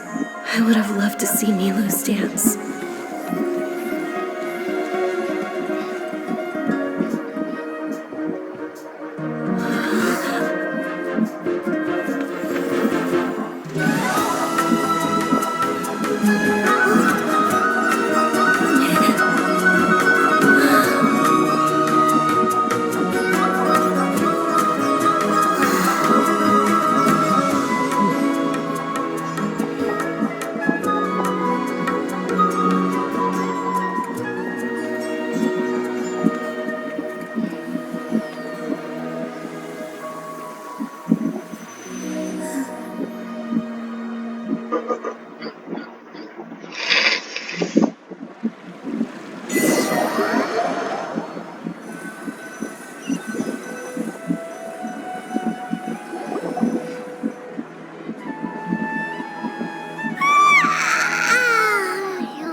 Oh, Paimon feels like she's been asleep for the longest time. Paimon's head feels super heavy. Did we oversleep? Do you even remember going to sleep last night? Paimon thinks it was after the Sub-Zero's festival. The Sub-Zero's festival! Have we finally escaped from the Sub-Zero samsara? Quick! Take off your Akasha terminal!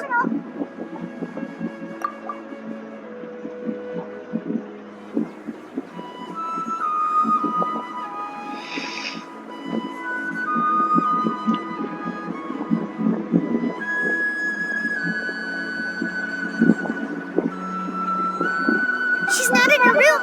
What happened? Huh? What usual spot?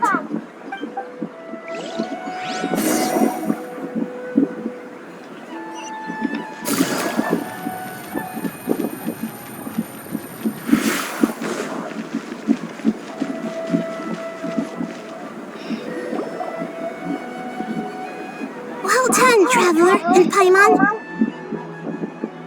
And thank you, Dunyarzad, for organizing the Sub-Zero's festival for me. I'm sorry, who are... Dunyarzad! You're okay! Oh, don't scare us like that! Oh, Traveler Paimon. I have something amazing to tell you. I just had a dream, and I saw Nilou performing the dance of Sub-Zeros.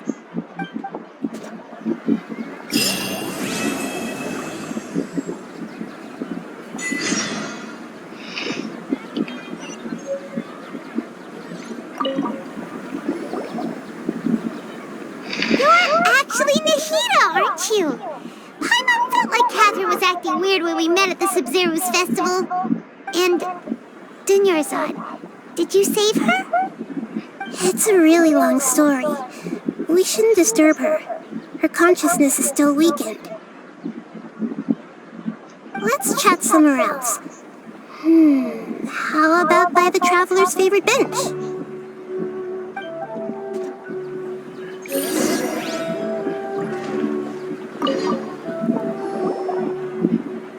What's going on?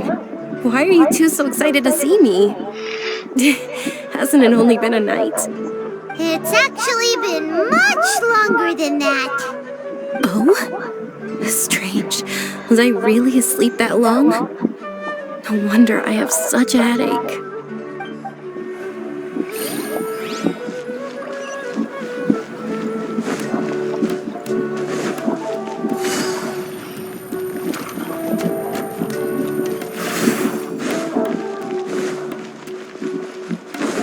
Take it easy.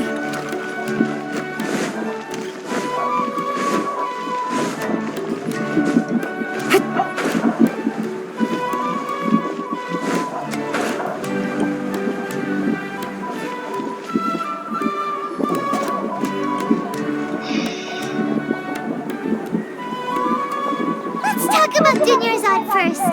It's such a relief that she's all right. After we parted on the last day of the Sub-Zero's festival, I left the city and saw what the Traveler had described. Among the countless dreams, I found one that was growing fainter and fainter. This proved my suspicion. Once Dunyarzad could no longer bear the Akasha harvesting her dreams, her consciousness began to dissipate. But this also meant it escaped the Akasha's control. Such a small fragment of consciousness can't last for very long, though. It will return to its original dream, where both will gradually fade until they completely disappear. I used all the power I had to keep her dying dream alive as long as possible, but it still wouldn't have lasted for much longer if it hadn't been for you two breaking the samsara. So it looks like we did manage to save Dunyarzad in the end. Not a moment too soon. Huh? Why are you two smiling so happily? I thought you'd be so moved that you'd start crying. I need to spend more time observing human emotions. Both are fine. Everyone reacts differently. All right. You two must have a lot of other questions for me, right? After all, you saved my faithful believer. As your reward, I will answer any and all questions. To be accurate, I'm using the Akasha as a medium to occupy Catherine's consciousness. How did you do that? Poor Catherine. Does this mean you can also occupy other people's consciousnesses? Theoretically, I can enter anyone's mind as long as they're wearing their Akasha terminal. The Akasha is the legacy of Greater Lord Rukkhadevata. As Lesser Lord Kusanali and the first Akasha terminal, my consciousness has always been linked to the Akasha. I've always respected my people's free will, so I've never actually occupied their consciousness. When necessary, I just borrow this bionic Snezhnayan puppet. Hold on. Did we just learn some deep, dark secret? So Catherine is... No wonder Paimon felt something was off about her. What about your own body? Why do you need to borrow other people's? Don't you live in the sanctuary of Surasthana? That story begins a long time ago. After Greater Lord Rukkhadevata disappeared, the sages found my newly born self and took me back to Sumeru. At that time, I was young and weak. The sages kept me in the sanctuary of Surasthana, ostensibly for the sake of protecting me. But I've hardly heard from them since. However, I do understand that they had hoped to find Greater Lord Rukkhadevata instead of me, the symbol of her passing. So, the sages basically put their new Archon under house arrest? How dare they! Why don't you teach them a lesson, Nahida? In some ways, they aren't wrong. Greater Lord Rukkhadevata was omniscient and omnipotent. Even after her death, the Akasha is still empowering this nation. And I'm still really far away from being able to call myself the God of Wisdom. Moreover, the Academia is also more proficient at governing this country. My existence has little meaning. Yeah, you got a lot of believers. Just look at the Sub-Zero's festival.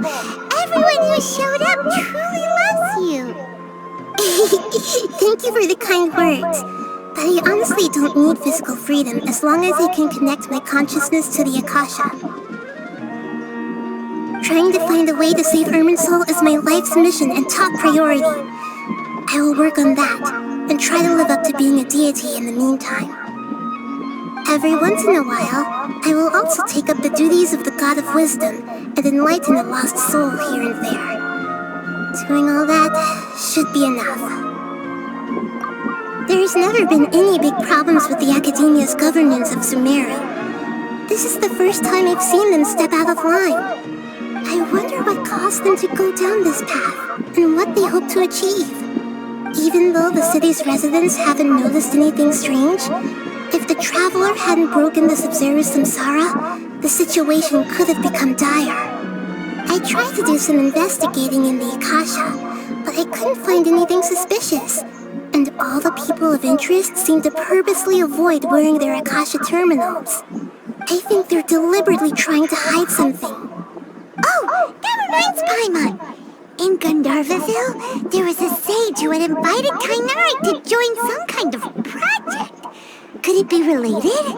Regardless, I need to first investigate the sage's motives, make things right, and punish them if needed. But I'll have to be discreet, or they'll see me coming. You mean how the Akasha stops you from having dreams? Yeah, it's been such a long time. No one's noticed something's up? It's not that no one noticed. It's more like no one cared. Ultimately, it's all rooted in the sage's misdirection. Misdirection? The sages convinced everyone to believe that being unable to dream is a sign of rationality and wisdom. Not dreaming is a badge of honor in Sumeru. Even if the truth is that their dreams are being reaped by the Akasha. With their propaganda in place, the sages can maximize their use of the Akasha to facilitate their research. Besides, Greater Lord Rukkhadevata must have created the Akasha in the hopes that it could be used to its full potential. That's why I've never come out strongly against this. Anyway, the perspective advocated by the sages drowned out any voices of doubt. By now, even those who never use Akasha terminals find it too shameful and embarrassing to talk about their dreams. At the Avidia Forest, there was this incense that made the traveler fall unconscious and dream of a huge tree and a red sky. You also heard someone's voice, right? It said world and forget me. Yeah, so you do know! We've been wanting to ask you what that was about, and if the red sky was related to Conria. It seems like the traveler established a connection to Irminsul. That was a message left by Greater Lord Rukkhadevata's residual consciousness in Irminsul. Perhaps her last memory before she died. As you two probably know, Greater Lord Rukkhadevata disappeared after the disaster in Conria. The timings of these events do line up, so your suspicions are reasonable. A message from Greater Lord Rukkhadevata? We thought it was from the Scarlet King! The Scarlet King? That god who died even longer ago? Some present-day desert dwellers still worship him. You probably just heard some of their conspiracies. Okay, so what does the message mean?